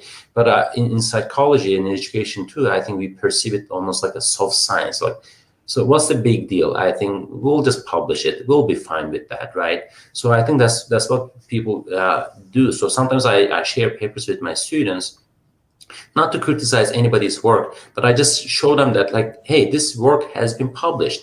So let's find out the weaknesses of these papers. And then even students can find lots of things. So which is quite unfortunate, because like those students are obviously, they are getting experiences in psychometrics, educational testings, psychological testing, and things like that. But even a student can read the paper right away and see all those gaps in the paper, which then makes you question the value of publishing, right? You're like, then how did this person really publish this? Because I asked my students to take the peer reviewer role in some of their course projects, and I just told them that, hey, you know what? Even if your paper gets peer reviewed, it doesn't mean that everything is true. So maybe you were lucky enough to pass it through them, or they were not knowledgeable enough to let you know that like what you did was wrong. So in that case, I think that's what happens. So it gives, I think it's a dual responsibility. One side is you, so obviously. So you have to be responsible for your own work. So you have to know that whatever you publish will be guiding people in the field. Yes, they're not going to be doing surgeries based on your paper, but they will be doing some psychological research and sometimes make some decisions based on your instrument. So that's really important.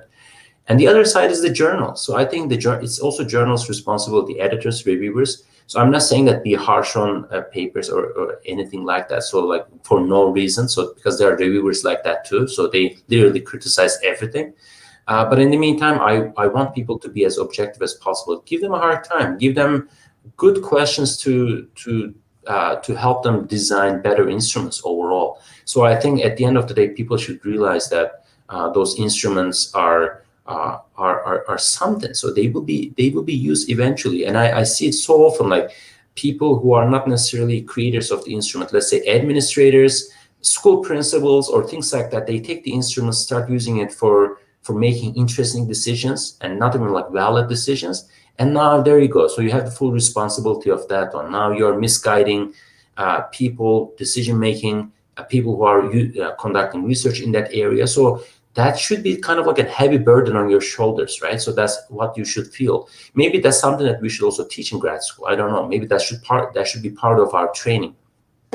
I never received any formal training on research ethics. We got that through our instructors or researchers or professors. So they were really good researchers. So that's how I learned it. But maybe we need formal training on research ethics, like what kind of things you should be paying attention to. Because in our course outlines, syllables, and and other places. So we mentioned that you need to follow these rules because they are kind of against the university rules, the academic dishonesty. You have to be careful about plagiarism and things like that. But in the meantime, we never just show them what that really looks like. So if you're not a good example, like how can you expect your students to be a good example anyway? From your example, I think that's how it was.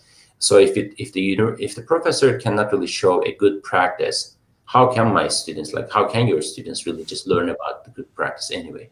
So yeah, it's a big responsibility, I think. Yeah, but I was just wondering, the original question arose from the premise that that was an unintentional mistake, and I don't think that's totally right here. To be fair, I mean, I'm a peer reviewer. I do review papers. I've seen a lot of other people. I have huge disagreements with journal editors, especially in psychology. I'm not going to name this guy, but we did a research together, and when results came out, it didn't actually match his politics. And all of a sudden, he said there is a weak evidence that this study is not flawed. And I said, "Whoa, didn't we do it together?" Like all of a sudden, when we had the results, and you don't agree with this, it's a weak study.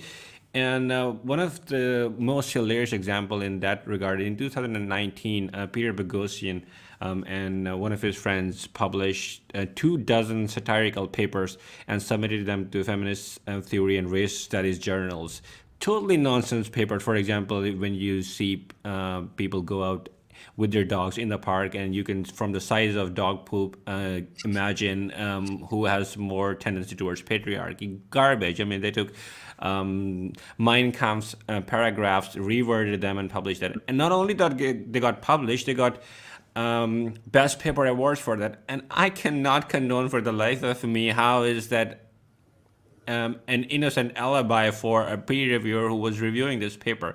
Do you really think that we should actually condone such attempts? And now, by the way, they got persecuted by the Portland State University where he was working, that he violated the ethics protocol. And they don't realize that they don't, to find out how phony and fake these journals were.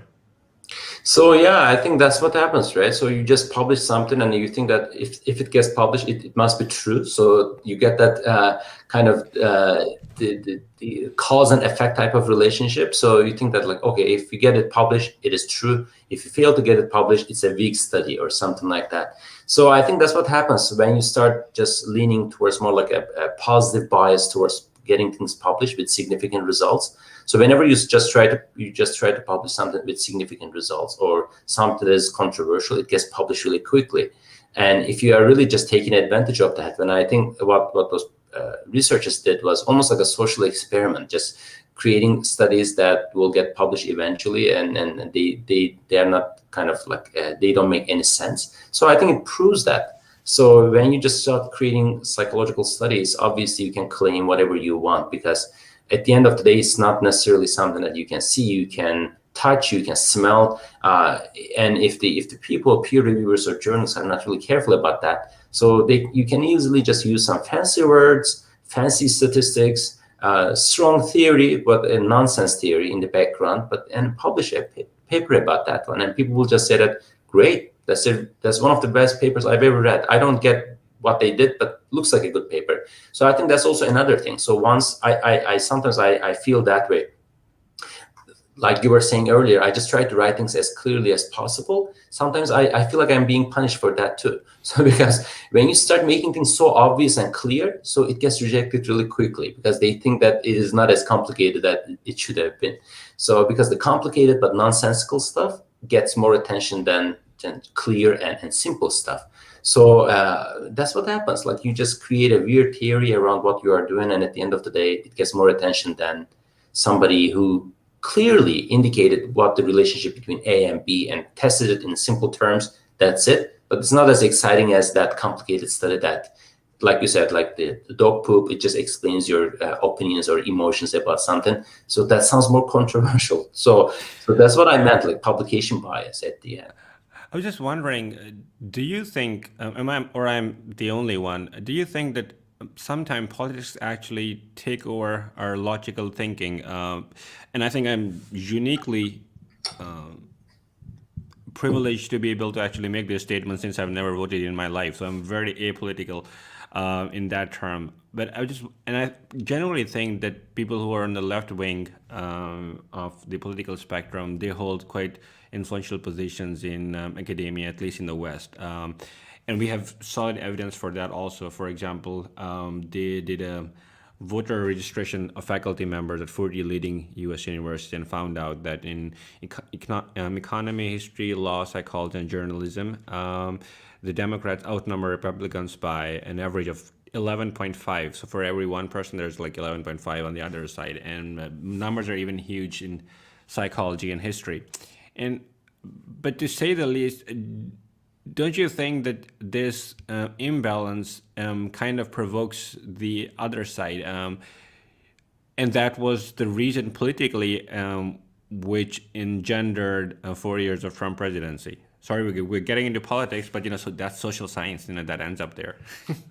Yeah, I think I agree that there's a direct relationship between politics and kind of research, because again, regardless of what kind of beliefs or social system you are supporting at the end, so if you are strongly opinionated or kind of like if you have certain prejudice, in that case, you will definitely start judging people's work based on what they are claiming. In some cases, I see that even in our papers, like you just write something and you just say something bad about testing or something good about testing, and depending on what that person really believes personally, starts changing the whole conversation in the peer review process. Because I know that this person might be coming from a testing organization, like reviewer is highly supportive of testing. So when you criticize something, they are really against it. Or just the other way around, you just say that in this kind of system. So in one of my recent research papers, we just said you can create a recommender system to help out teachers to make better decisions about when to test or when to evaluate their students using formative assessments. And again, one of the reviewers very similarly said, like, you are totally forgetting about the teacher aspect of this. Teachers are more important than tests. Of course, that's what I'm saying. So I'm just trying to make teachers' lives easier through what I'm just proposing in my research.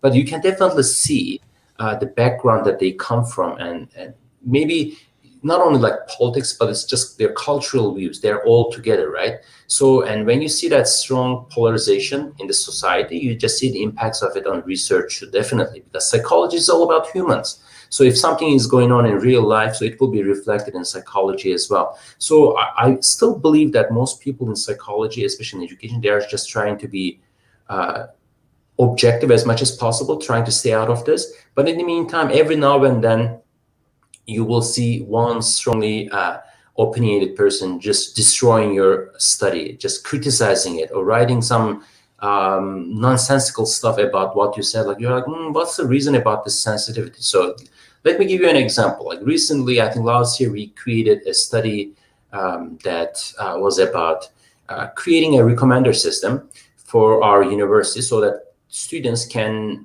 open that recommender system and see what the system can recommend them for courses. And at that time, obviously, we did not know about the pandemic and everything else. So our goal was to create a system so that the students don't have to go to counselors at the university. Are you talking about your formative assessment paper? Kind of that, but also it's an extension of that one. This time we use the same thing for course selection. We said, why don't we create a system that can guide students about which courses they can choose from, so like basically on campus. So typically I take a class because I know that Minaj just took the math class. He said it's an easy class, so I should go and take it. Rather than guiding students that way, we said we can create a system that can help students out when they are selecting courses, like whichever course is most suitable for your career choices. So you should be able to take those classes. And when we submitted that, it was a grant proposal. One of the reviewers got back to us because I used the example of YouTube and Netflix to explain the recommender systems. That person got so sensitive about that. He said, how can you just use YouTube or Netflix? Those are such evil systems. So as an example, they use the same algorithms.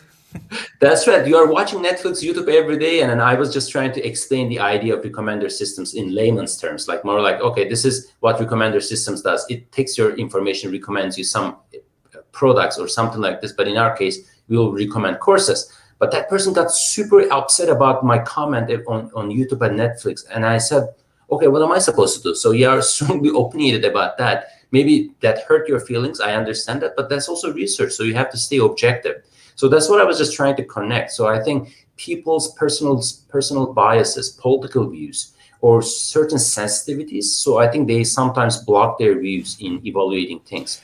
Do you also think that one of the reasons that they're not very happy about the idea you're putting out, and by the way, you were only one of the handful of people that are working at the intersection of psychology and data science and AI like I do, and they simply do not have enough skills or knowledge of the field because that's an emerging field. That's a totally new field, machine learning, AI applications for classification, algorithms, and regression. And these older professors who are up on the echelons of different journals and academic departments, they don't really understand its applications.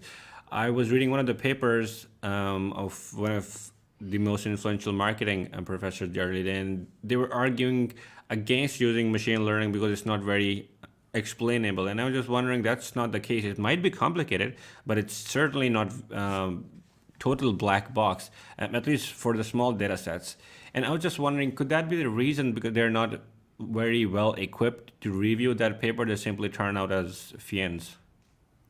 Yeah, I think you're right. So probably like we, as educators, psychologists, we want things to be transparent. Although, like when you create a survey scale or something like this, that's also not transparent. There's a lot of things going on in the background, but you never just see what is actually going on in people's minds as they are responding to those survey questions. Same thing goes with machine learning and other things. So yes, it may look like a black box. You don't know what's inside, but does it really make the right decisions for you? If the answer is yes, then go ahead and use it. That's kind of my kind of idea. Of course, we have to be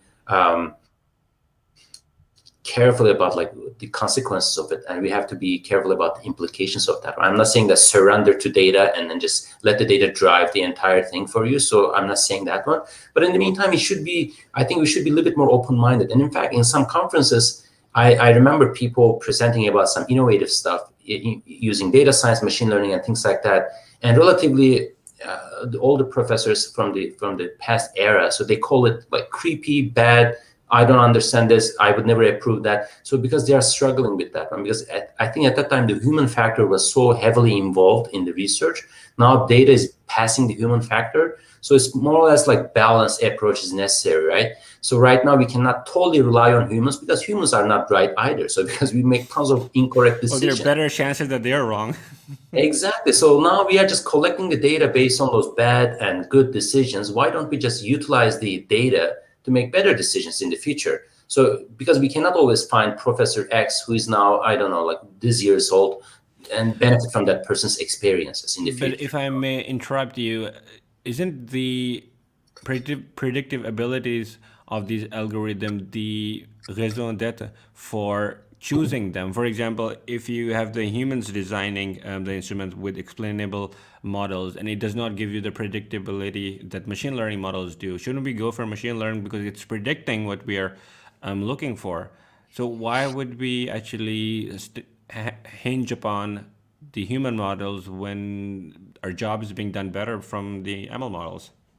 I think you made a very good point. And I remember it was 2 years ago. I was going to say 2020, but now we are all trying to forget about 2020. But it was 2019. I was giving a full day workshop on big data analysis. And we were presenting a lot of predictive models, like you were saying. And the very first reaction that we get from our audience is that where are the p-values? What are the relationships between these variables? I said, like, there are no p-values in this. These models are prediction models. They are not being used for explanations or explaining things. They are predicting things. And I think that's something that we are not used to in psychology and education. We hope to try.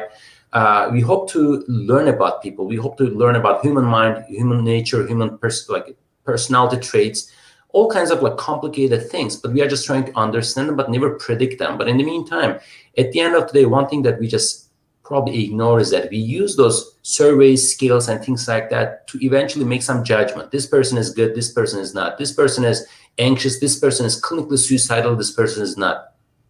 All kinds of judgments we end up making at the end of those assessments, but we just think that those p-values, everything else we just use in the development stage will help us understand the whole thing better. and just like you were saying, so I think if your goal is purely prediction, nothing can beat those algorithms at the end. So a human cannot make a better judgment than data in that case, because that data looks at maybe thousands of people, and in that case, making the best judgment out of it. Obviously, it is still a mathematical system. I'm not saying that it is always correct. It senses problems and things like that, but it is mostly correct, more correct than human judgment, basically. Yeah, go ahead. I think the best of the research, and the reason why we do research, is to be able to predict things and take care of them before they actually happen. When talking about suicides or high stakes assessments, and if you're not able to do that, and we're dwelling on explanation of the phenomena, I mean, everyone can do that. Everyone has politics. You can simply go and do exploratory data analysis and make a hypothesis on that, get a lot of money from government, fool venture capitalists. We all can do that, but that's not the reason why we come into science. We want to be able to predict children who have developmental issues, children who have antisocial personality disorder, who would likely to be in jail, design programs to make sure that they feel comfortable and they enhance their gifts and proceed in life. And if you're not doing that, then why are we here for? Yeah, I think that's a very good point. And I agree with you. At the end of the day, we use those psychological phenomena to explain things. I agree with you. And also we are hoping to utilize them in real life, because psychology is good. It's an area to understand humans and human behaviors. But in the meantime, like you said, how can we utilize or maximize the benefits of psychology? So one way, obviously, just like you said, to predict things ahead of time, to prevent them. So there are lots of better models right now utilizing data science methods to have early predictions of suicide, early predictions of high school dropouts. So that even that one is a pretty fascinating system. So can you imagine, like, you can detect a student very early on in, like, let's say in the 9th grade or 10th grade, this student is very likely to drop out. We don't want that. Let's stop it right now. And you can do that. Basically, we are still struggling with the transition that now it's time to take some action rather than only explaining things. Maybe it's a good time to think about, like, how we can just utilize what we have learned up until this point to make some good decisions in humans' lives. But in the meantime, I know that all those misuses of this kind of systems in the field right now, because not everything is always good. So I think that scares people a little bit. So I think that's why we just see this negative attitude towards data science, AI, psychometrics, data. Like whenever you just hear about data, some people are like, no, I don't want data to decide for me. So I want a human to decide for me. But how can you just guarantee that a human will be objective, or more objective than data, or less subjective? Who knows, right? Who's your favorite psychologist, if you have to choose between Piaget, Vygotsky, and Eddie Teckerman?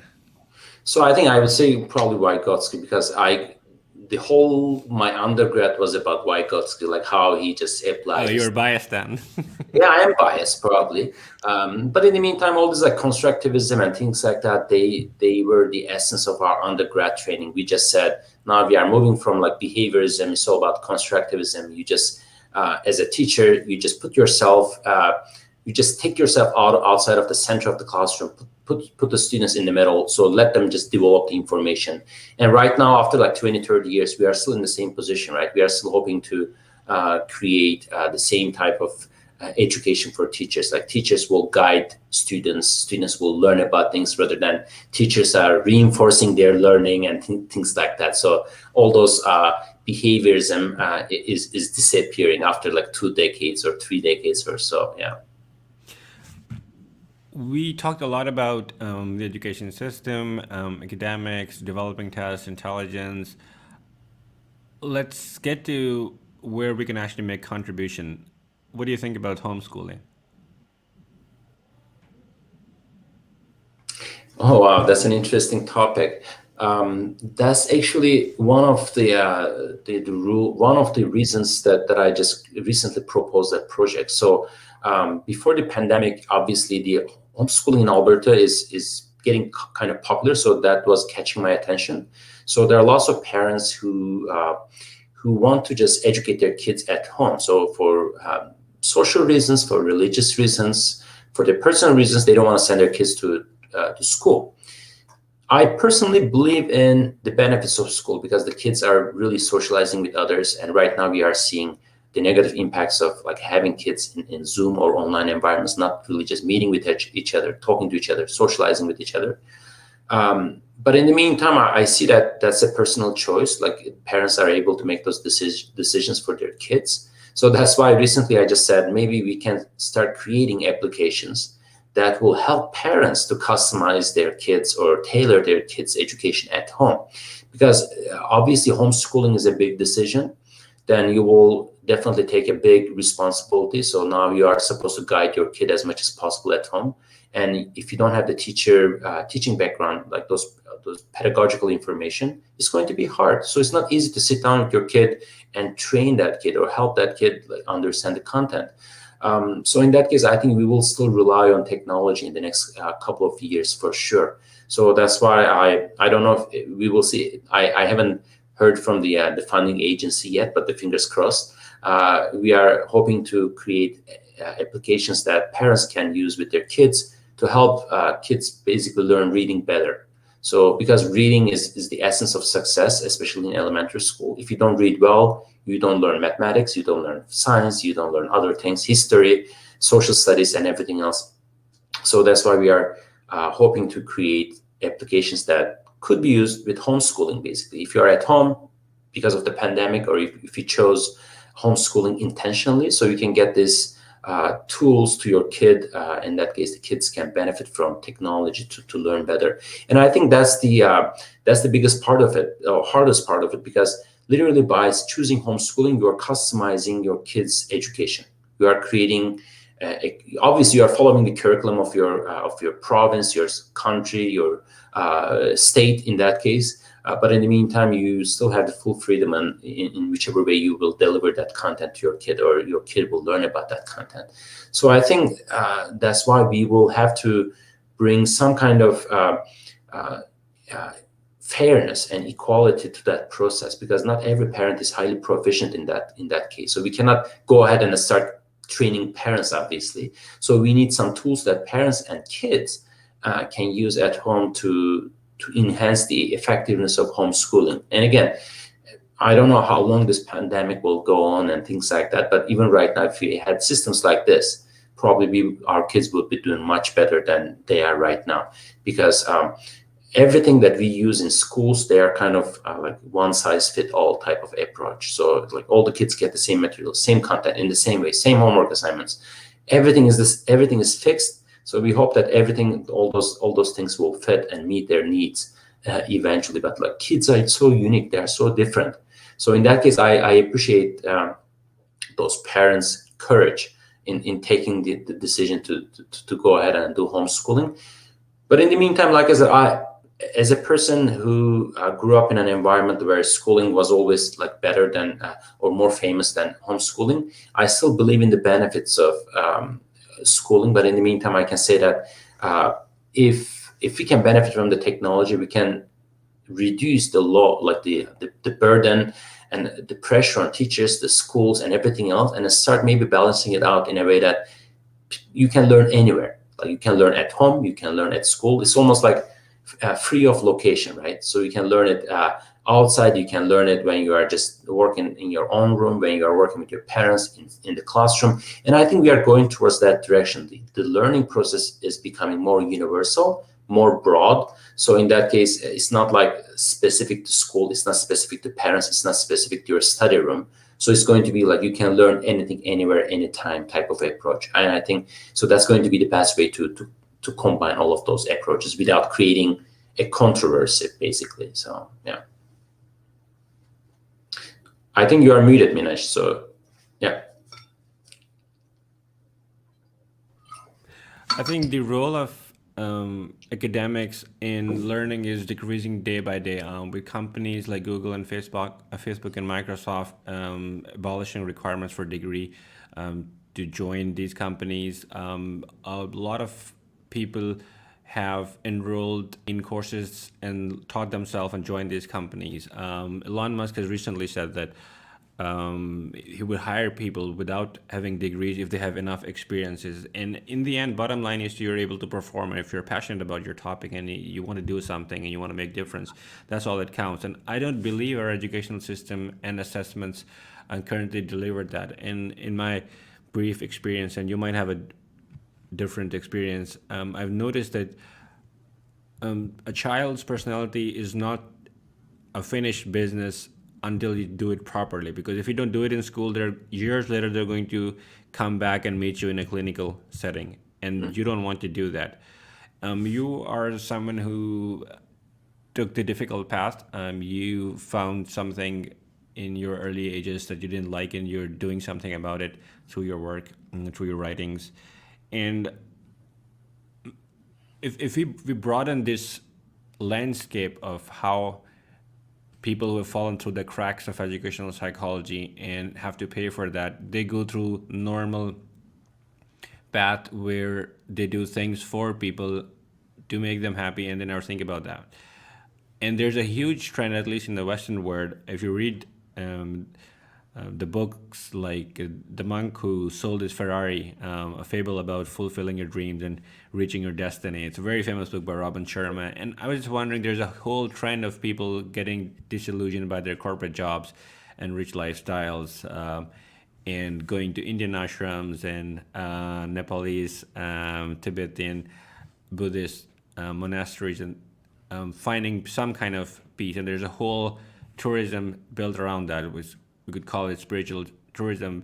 But I was just wondering, there's something we're doing wrong in our education system that is producing people like these who would turn out to be very unhappy people. And unhappy people do not make other people happy. And I was just wondering, what are your views on that? Yeah, I think that's a good question. So, and I remember, so I think in the developmental psychology, we typically suggest, or developmental psychologists, they suggest parents that don't push your kids to read and write early on in the early ages, because they will eventually hate reading, writing, or don't push them to learn numbers really early on, because they are not going to like school eventually. And that's kind of true. So because that's what happens, like you just see lots of kids, they are perceived as like very smart kids, high IQ and things like that. And they go on TV, just do like a lot of interesting things, and eventually those kids just disappear. So I think before they reach their potential. A very similar situation is going on in that sense too, because right now I believe that our environment is kind of helpful for understanding our limits, because eventually, like I think in the past it was like, oh, I cannot get the education, so I will give up. So I'm living in a rural area, I can't do that. I'm living in this part of the world, I cannot learn about this thing. I cannot become an engineer because I live in X country, I live in X city. But now those boundaries are disappearing. Obviously, we can see that now all these things are disappearing, and it creates, I don't want to say like a pseudo environment, but it creates some kind of like high expectation around, like you can do anything. So it's now you are going from one direction over another. It's almost like you couldn't do anything, but now you can achieve anything. The expectation is kind of endless. So I think that's the danger of it. So now people are expecting more and more from you, like higher productivity. So I think that creates, in my opinion, an early burnout for most people, because I think they push their limits so early. Normally, like it would take 30 years, 20 years to reach that kind of goal in your life, that satisfaction. Now you can do it in 5 years. You become the top in your company. You become really rich, or you become really educated. You learn about lots of things. You produce lots of products, and finally you are just like, so what? Where am I going with this? So I don't want to keep up with this kind of stress or high anxiety, because you always have to just like push your limits to do better and better and better, because there is no stopping. And I think that scares people. So right now we are in the middle of that transition. Every now and then I self-reflect. So I just say that, like, what am I doing? So like, am I really being happy about what I do? So if you feel that your workload is way too much, you are just pushing your limits. Like I really enjoy learning a lot, but sometimes I also feel that, you know what, maybe I'm just trying to like, I'm just juggling many balls at the same time. I'm just trying to achieve too many things. And eventually you will feel that like, okay, I'm not producing enough, because by just literally just putting your hands on many things, you're not producing anything at the end. So you're just trying to achieve many things, but you're not achieving something significant. Because I think the era, or just the age group before us, so they were specializing in one thing and just one thing really good. So, but now we are just specializing in multiple things, and we're just trying to achieve many things at the same level. I think that's creating that dilemma that, like, should I just go back to what my parents used to do, like specialize in one thing and I know that at the best level, versus should I know many things at the same time and achieve lots of things in my life in a short period of time. And I think that dilemma is, I would say, that's a personal dilemma. So some people will be able to handle that easily, some people won't. But eventually the next generation, I think that they will be born into this. So they will live with this forever. I think that's not going to go away anytime soon. So in that case, I don't know the clear solution to that problem. Obviously, I wish I had a good answer for it. But in the meantime, I know that it is, just like you said, it is it is pushing people, making those extreme and quick decisions. Like suddenly you quit your job. Suddenly you move from Intel to another big company. Suddenly you quit your job in engineering and you start creating a YouTube channel. Suddenly you start just a new business that was based on your interest, like in AI, data science, or creating a startup company and things like that. And I think everything is more doable and easy to do right now. I think that's what makes people dream more things to achieve in their lives. But in the meantime, you probably, I'm just guessing that people will face the reality really quickly that they cannot achieve many things at the same time. First of all, one thing that you can never buy is time. So like, no matter how smart you are, no matter how rich you are, how educated you are, the time is everything. So if you don't have the time to do all of those things, you will start losing all those pieces one by one. Yeah. And one of the most interesting talks that I've heard on TED is by Barry Schwartz, where he talks about the dilemma of choice. Because 20 years ago, he could just go to a shop and buy jeans because that was the only jeans that would fit him. And now it's like 5 jeans, 501, 511, 512, and they're different styles, they're washed out, and it creates unnecessary cognitive activity that could be used somewhere else. But I was just wondering, where do you stand on the nature versus nurture debate? Steven Pinker makes a very good point in his book, The Blank Slate, about the tabula rasa. And unless, contrary to the popular belief, we might not be as blank as we think. So to put it in perspective, if you were given a newborn, what would be the ideal way for you to bring up your children? Oh, wow. Yeah, I'm not a parent myself, so that's a very tough question to begin with. So not to make any parents like really upset or angry with my comments, so with my zero experience, so I don't want to make big comments. But in the meantime, I know what you mean. So because it is right now, I totally agree with you. Like there is this information overload. So that's what we call it, information overload. There is this tons of options. You have first, maybe like 20 years ago, it was hard to reach the information, but now there's tons of information. You have to select the right and correct information and best information out of it. And even given this environment, like raising a kid and then just making the kid in a way that like the kid can select whatever he or she wants to select. So I think maybe that's the best thing that I can just suggest at this point, because I know that for example, like in my areas, parents were kind of just getting used to this. Like they were just saying that, go ahead, play a guitar or just buy an instrument or something, but you will never be a singer, but you can try it. So you just go ahead, play soccer outside, but you will never be a soccer player. You will still go to university. But I think now this kind of changing. So it's going to be like the kids. I see some interesting examples, like a kid becomes a YouTuber at 9, 10 years old, becomes the richest person on YouTube or something. Like you hear these interesting stories and I cannot even comprehend it. So to me, I feel like I'm becoming kind of like old school in comprehending all of these things, because the generation is just going really fast, the next generation. So in that sense, I'm not really sure about like what is the best way to handle that situation.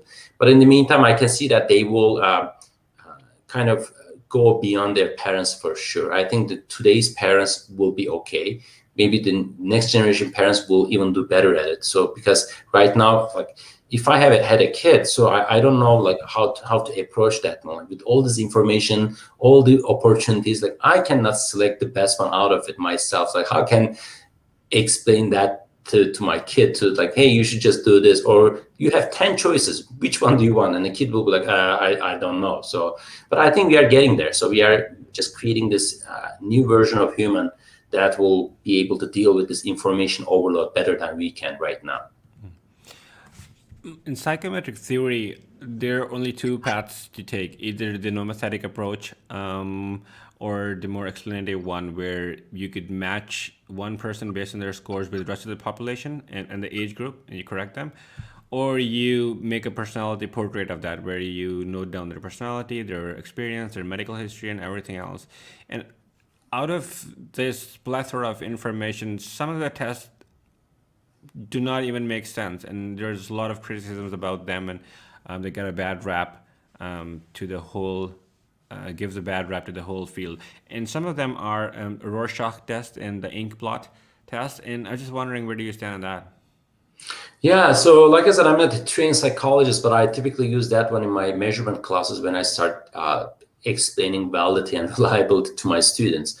Because I just tell them that this test became so famous because it is so interesting. Like you take a look at some ink blots and then make some judgments, and then we just tell you who you are. It's almost like, it sounds like I'm just telling you about your future, kind of like a future telling type of thing. So in Turkey, that was kind of famous. You would drink a cup of coffee, they would take a look at the remainings of your coffee and tell you what your future will look like. Yeah, someone actually did that to me when I was in Turkey.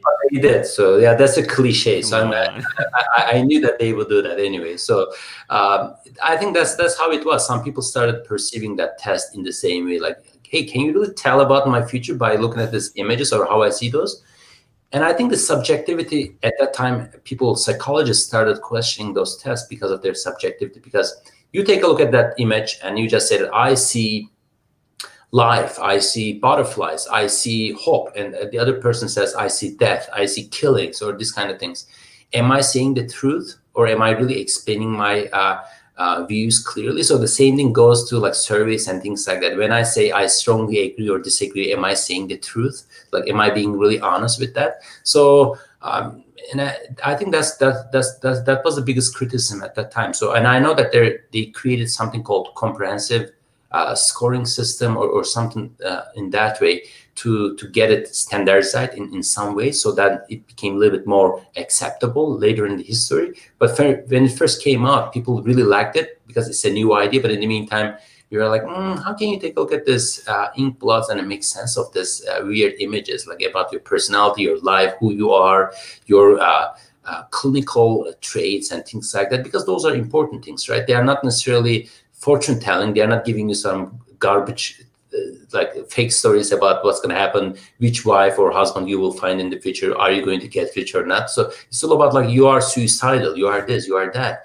So those are important decisions. Yeah, but to speak in their favor, Big Five personality test uses almost the same item scales, not the pictures, of course, but the amount of prediction it gives in terms of the three big clusters of personality psychology disorders, cluster A, cluster B, and C, is unbelievable. Now they're actually using that in clinical departments, and I've translated the test into Urdu with one of the Penn State professors, and now they are using this test in the local clinical department, and that's outperforming actually the test that's made for that, which is the MMPI. And I was just wondering, where's this fine line between extrasensory perception and the reality? Yeah, I think, that's a good question. That's a tough question to answer. So I believe that like predicting human behaviors is not necessarily very, very easy. So like, we are complex creatures. So understanding what we can do, what we think, what we feel is not that simple. So sometimes some people might be willing to tell you how they feel, and they may not want to tell you how they feel. So it will depends. So that's why I think direct observations of this kind of behaviors, like through questionnaires, like what you think about this ink blot test and things like that, they are kind of direct observations. But right now, I think we are going towards that new era of measurement where we will see more indirect measurements, such as, like I was reading an article in Frontiers, I think Frontiers in Psychology. So it was talking about like banks installing some kind of like an app in your smartphone and just getting the data from your phone, like your usage data.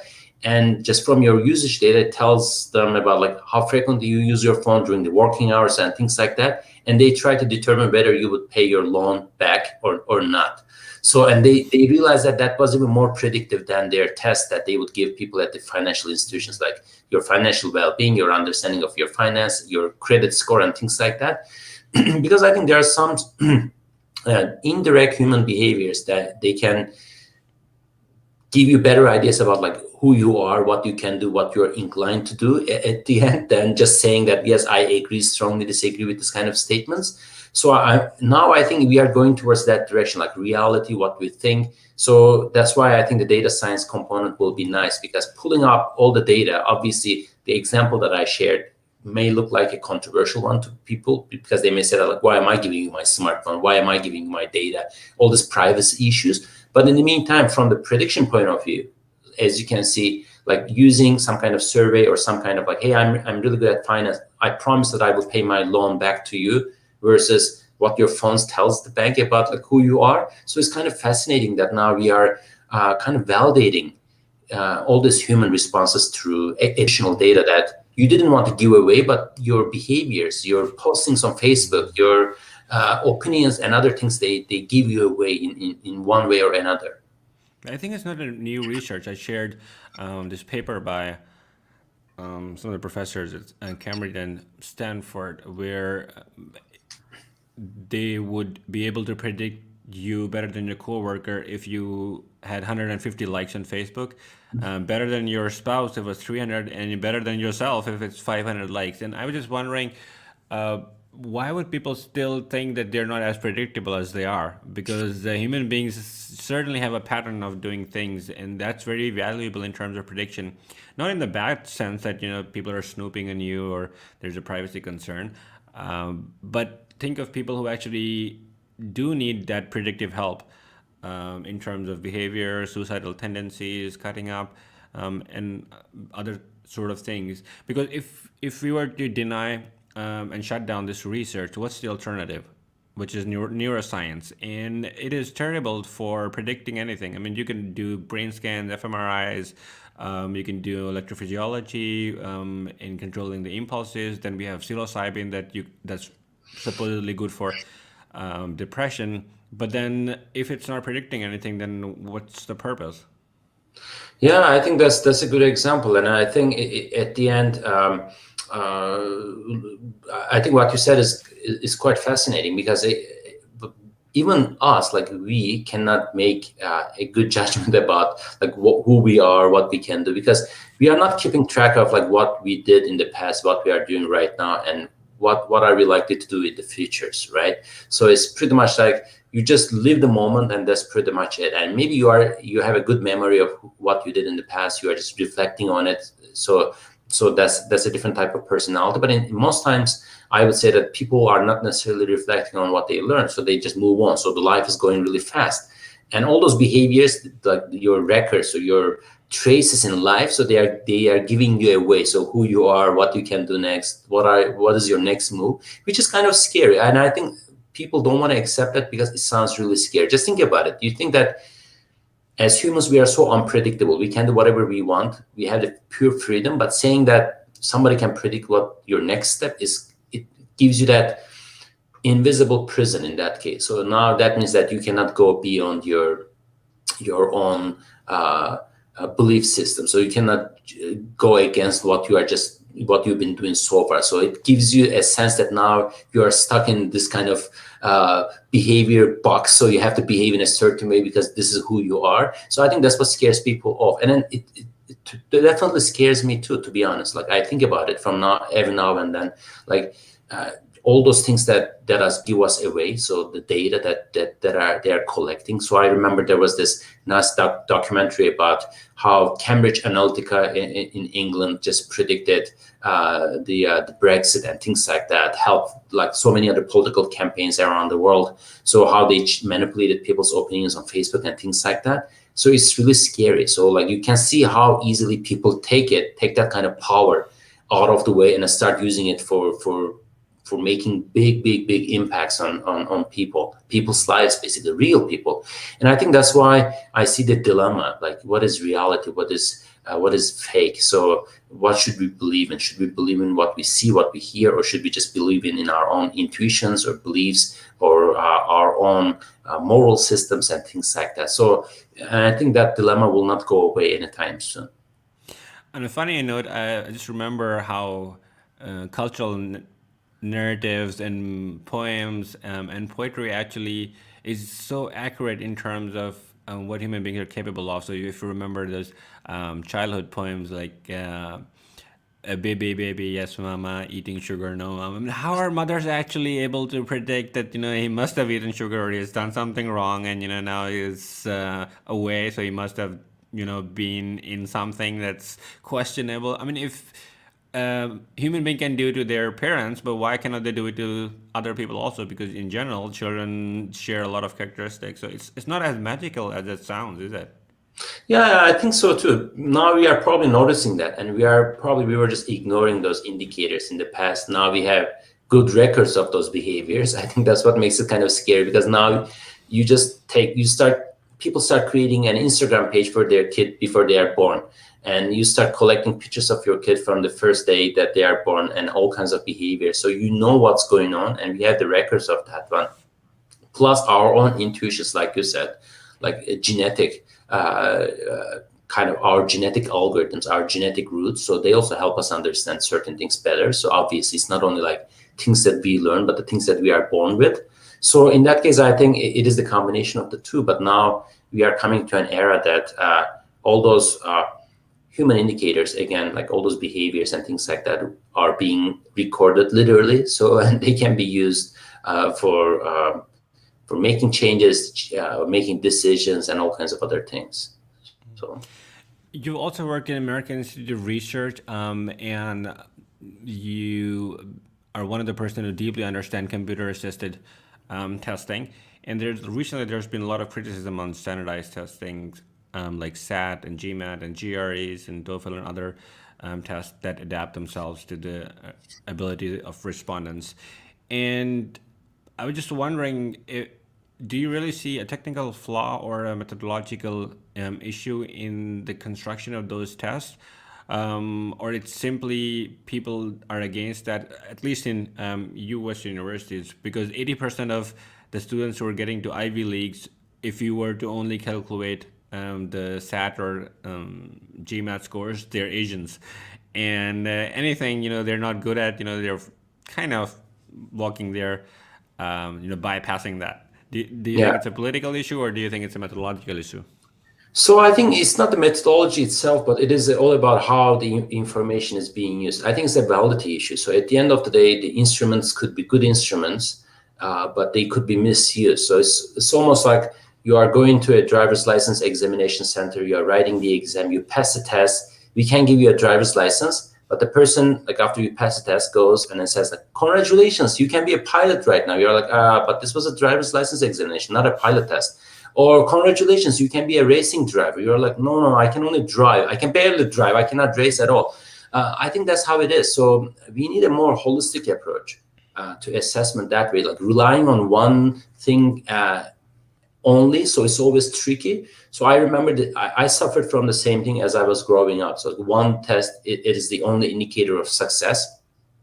I was pretty good at solving questions at home, but I always got anxious during the test and messed up. So that's why my scores were, in reality, they were never good. So at home, so if you gave me my room, so I was doing pretty good. Like I was getting like 85 questions correct out of 90 questions or things like that, almost like close to 100%. But at the end of the day, when I took the exam, my performance was going all the way back to like 50, 60 questions. I was like, oh, this is so terrible. That's why I think I was that's also yeah, wondering, I'm sorry for interrupting. I was just wondering, when we design these tests and we administer those tests on people around the world, we don't really have an option that is different for extroverts and introverts, and that's a real thing. We know from skin conductance tests and light sensitivity tests that introverts are a lot more sensitive to these external cues, and That's right. that would definitely reflect in the performance that they have on the test. And that wouldn't be fair to introvert students because a lot of leadership is are by nature introverts, and tend to think longer about an issue. They're more deeper thinkers. They're more thorough thinkers. And I'm just wondering, are these tests then biased against them? You mean like the tests are biased against people, or just a Well, test? not out of their own fault, but just like the system and environment that they have to take this test in, like stats or GMATs, you have to go to a center and take them around other people. So what if there's noisy environment, they don't get something, they're too stressed. You talked about yourself that you felt a lot of physical discomfort doing that, and that would reflect in your scores. So I think maybe the answer is maybe because the tests are, again, they could be designed very nicely professionally. So lots of work goes into the test development, believe me. So because like you said, I was a psychometrician and I know how hard it is to design a test, make it ready for real implementation, get the data back. Like that's a very time consuming process. It requires a large team, a good software, good programmers, and good item developers and things like that. But in the meantime, so I think it goes back to what I said earlier.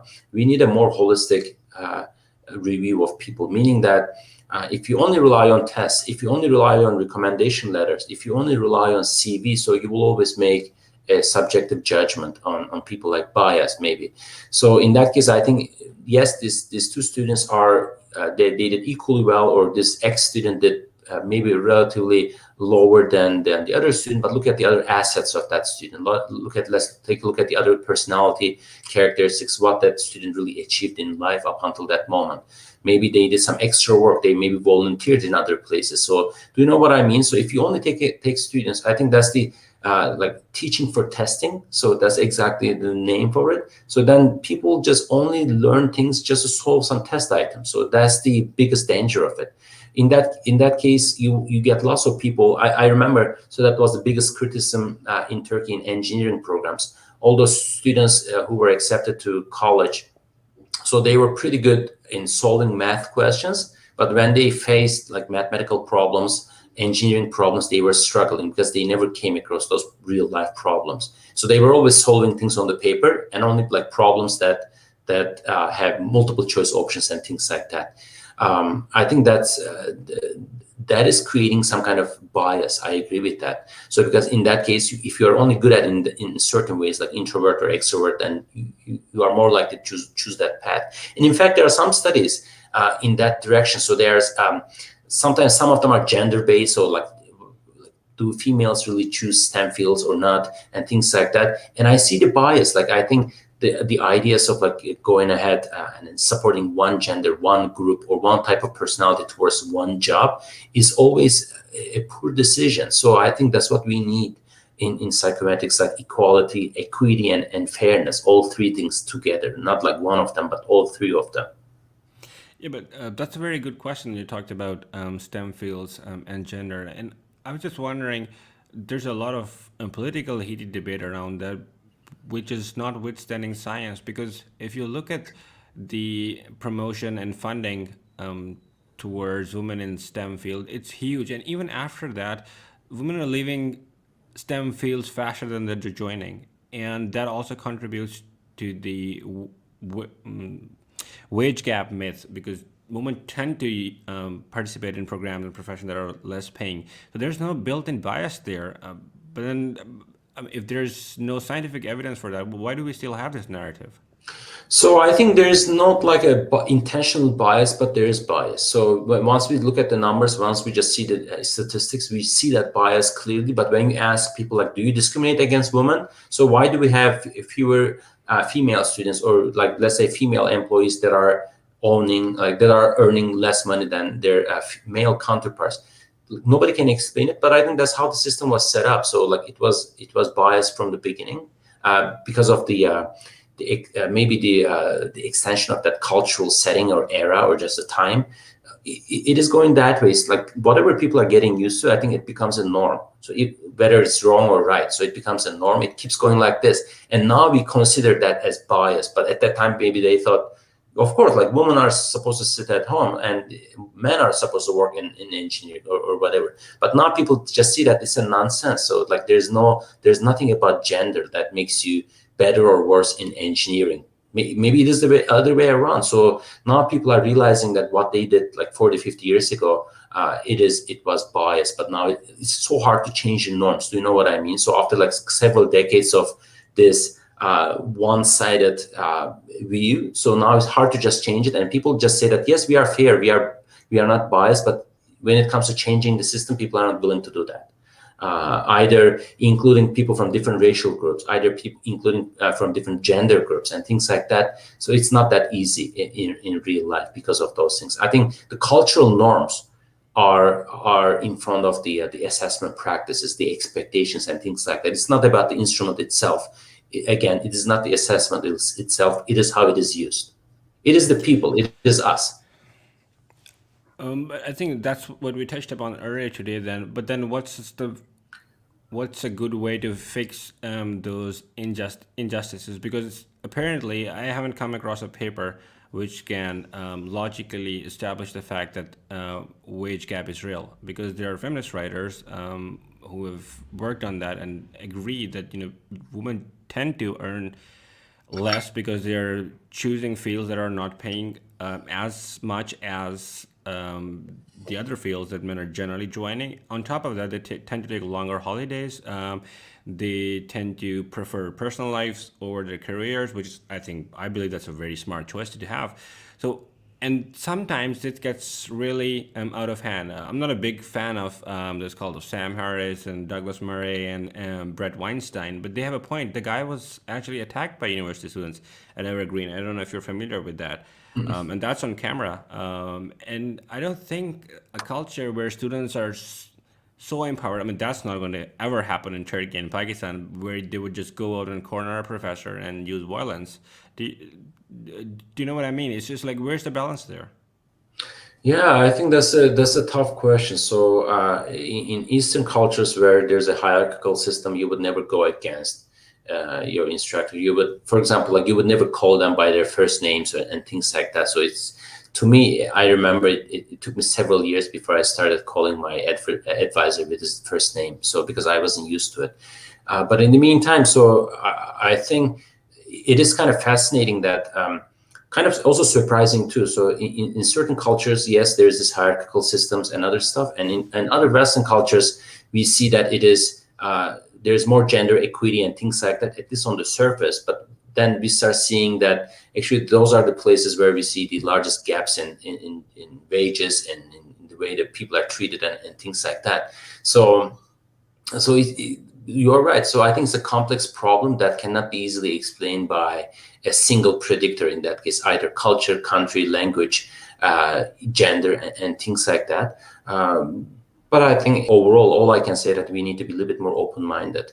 There is that evidence, but in the meantime, I'm not just saying that, like, let's just bring this up. Yes, let's just change some rules. I think that's also important. But in the meantime, that also shouldn't just cause an extreme polarization. Like that shouldn't cause people to take different sides. So the point of fairness, equity, and equality, so it's all about creating a balanced system rather than taking sides and fighting or things like that. Once you get people polarized in certain ways, like right or left, this or that, so then that's where you see all those fights and maybe like no major changes after that. I think we still need to just sit around the same table, make those changes together rather than just creating distinctive groups that are kind of fighting each other. So they need to work with each other to solve this problem. So there's not like an easy solution for it. Yeah. I think you hit the nail at the head there by pointing out the fact that the world has generally become more polarized. People used to talk about issues, not about sides anymore. So this in-group and out-group thinking is very evident, not only in American, but European politics and all around the world that we have seen. Uh, but let's talk about one of the papers that I am very impressed by that you've written about automatic generation of passages for reading comprehension using artificial intelligence. I was talking to one of the Kaggle grandmasters was working on transformers, and it seems like a very interesting field where you could generate text. Then we have GPT-3 that generates amazing fictional stories by a very few lines of introduction. And I was just wondering if we could use the same power to generate comprehension tasks, how would we actually establish its validity and reliability? Do we actually have to have a human supervisor before it goes out? So I think that that's a very good question. So right now, my students and we are working on this project where we are using those language models, like you said. Unfortunately, maybe I'm making a call through this meeting for GPT-3 people, OpenAI people. Please give us access to GPT-3. Not happening. So I it's not applied for that, I didn't get that either. on the waiting list as well. So we are using GPT-2 to create, first of all, reading material. So we know that first graders and second graders in school, they constantly need reading materials. And especially right now, some kids cannot go to school because of the pandemic and things like that. Teachers have to find lots of stories, reading materials, and other stuff nonstop. And once we just checked out those online resources, we realized that most of them are commercial. So either you have to buy a book or you have to subscribe in a website that will give you access to some children's stories. That's it. You have to pay for it. And given that all the resources we have, so why do we pay for all those reading passages to help kids read better? I don't get that. So our project was almost like let's just beat that. Let's just break that approach. So we are using GPT-2, which is the earlier version of this language model, GPT-3. It's not as advanced as that one, the latest one, but still it's pretty good. And right now we are in the process of creating kind of children's stories or little passages or short stories for children to practice their reading. And going back to what you said later on about like controlling the content, validity, and things like that, I think that's a very fair point. Right now, we cannot purely rely on a language model to create everything for us. We still need a teacher. We still need somebody to review the material and then just say that this is good for their students. So we are hoping to basically use kind of intelligence augmentation rather than pure AI. So our goal is not to replace teacher or reading all those novel authors or people who write children's stories and things like that. We are hoping to create better materials and get there through their help and to facilitate the learning in school, to improve students' learning and things like that, rather than just replacing teachers, replacing all those people who write really good stories for kids. So hopefully our system will help maybe writers to get inspiration for writing. So because it really creates a pure story out of all the text that we provided. That's quite interesting. But in the meantime, we still want their input. We don't want to isolate them from this process. We still want teachers. We still want people who are reading experts and things like that to tell us what's going on. In fact, recently my student just created a lot of reading materials through that system that we use, the AI system. And now we will share it with teachers and get their opinions about like what they think. And we still hope that the teachers and humans obviously should be part of the teaching process to maximize the benefits of this kind of language systems, AI and things like that. Otherwise, just pure AI, pure language systems and others, we are not there yet. So I can tell you that already. Yeah. If there's only one thing that you can fix in this world, what would that be? Oh, wow. There are lots of things. So I think I would just say that whoever is asking me that question, I would just say that can we just multiply the choices so that I can fix multiple things. So you cannot play psychometrics with people. I know. So I think I'm an educator before anything else. So I'm a researcher. I'm an educator. As a person who works and studies in the field of education and educational psychology, I would make education better for everybody. So I think that would be my goal. So still, I think that our best shot in humanities is all about education. So make everybody better educated, and education will make us, will help us make better decisions, more informed decisions overall. So I would fix the education, help all those kids that are not able to get education very well. So I think that would be my main goal. But I know that's a dream, but that would be my wish, single wish in that case. Thank you so much for being with us, Okan. It was such a pleasure talking to you and getting to know so much about the real issues in psychometrics around the world, your opinions, and hope to have you again sometime. Is there anything that you would like to say to your students, people who read your work? One thing that we just discussed early on, but we didn't have time to discuss it. So I was going to share a code and something that will help our viewers to check out our book, Handbook of Educational Measurement and Psychometrics Using R. So that's our book that we wrote 2 years ago. So, and I was hoping to share some kind of like a code for people to use to get a discount from the publisher. I couldn't do that, but I want our viewers to check out this video later on to see the promo code to get access to our book, because that's a book that a colleague of mine, Chris Desjardins, and I wrote 2 years ago, and I still think that it is kind of helpful for people to practice psychometrics using R. If you are into R, please check out this video, and I believe that you will post it on YouTube. In that case, they can get more information about our book and maybe the promo code to get a discount for it. Thank you so much for that. I'll certainly update your code. Once again, it was a pleasure having you. Everyone else, thank you so much for being with us, joining us, and we'll see you next week with a new guest.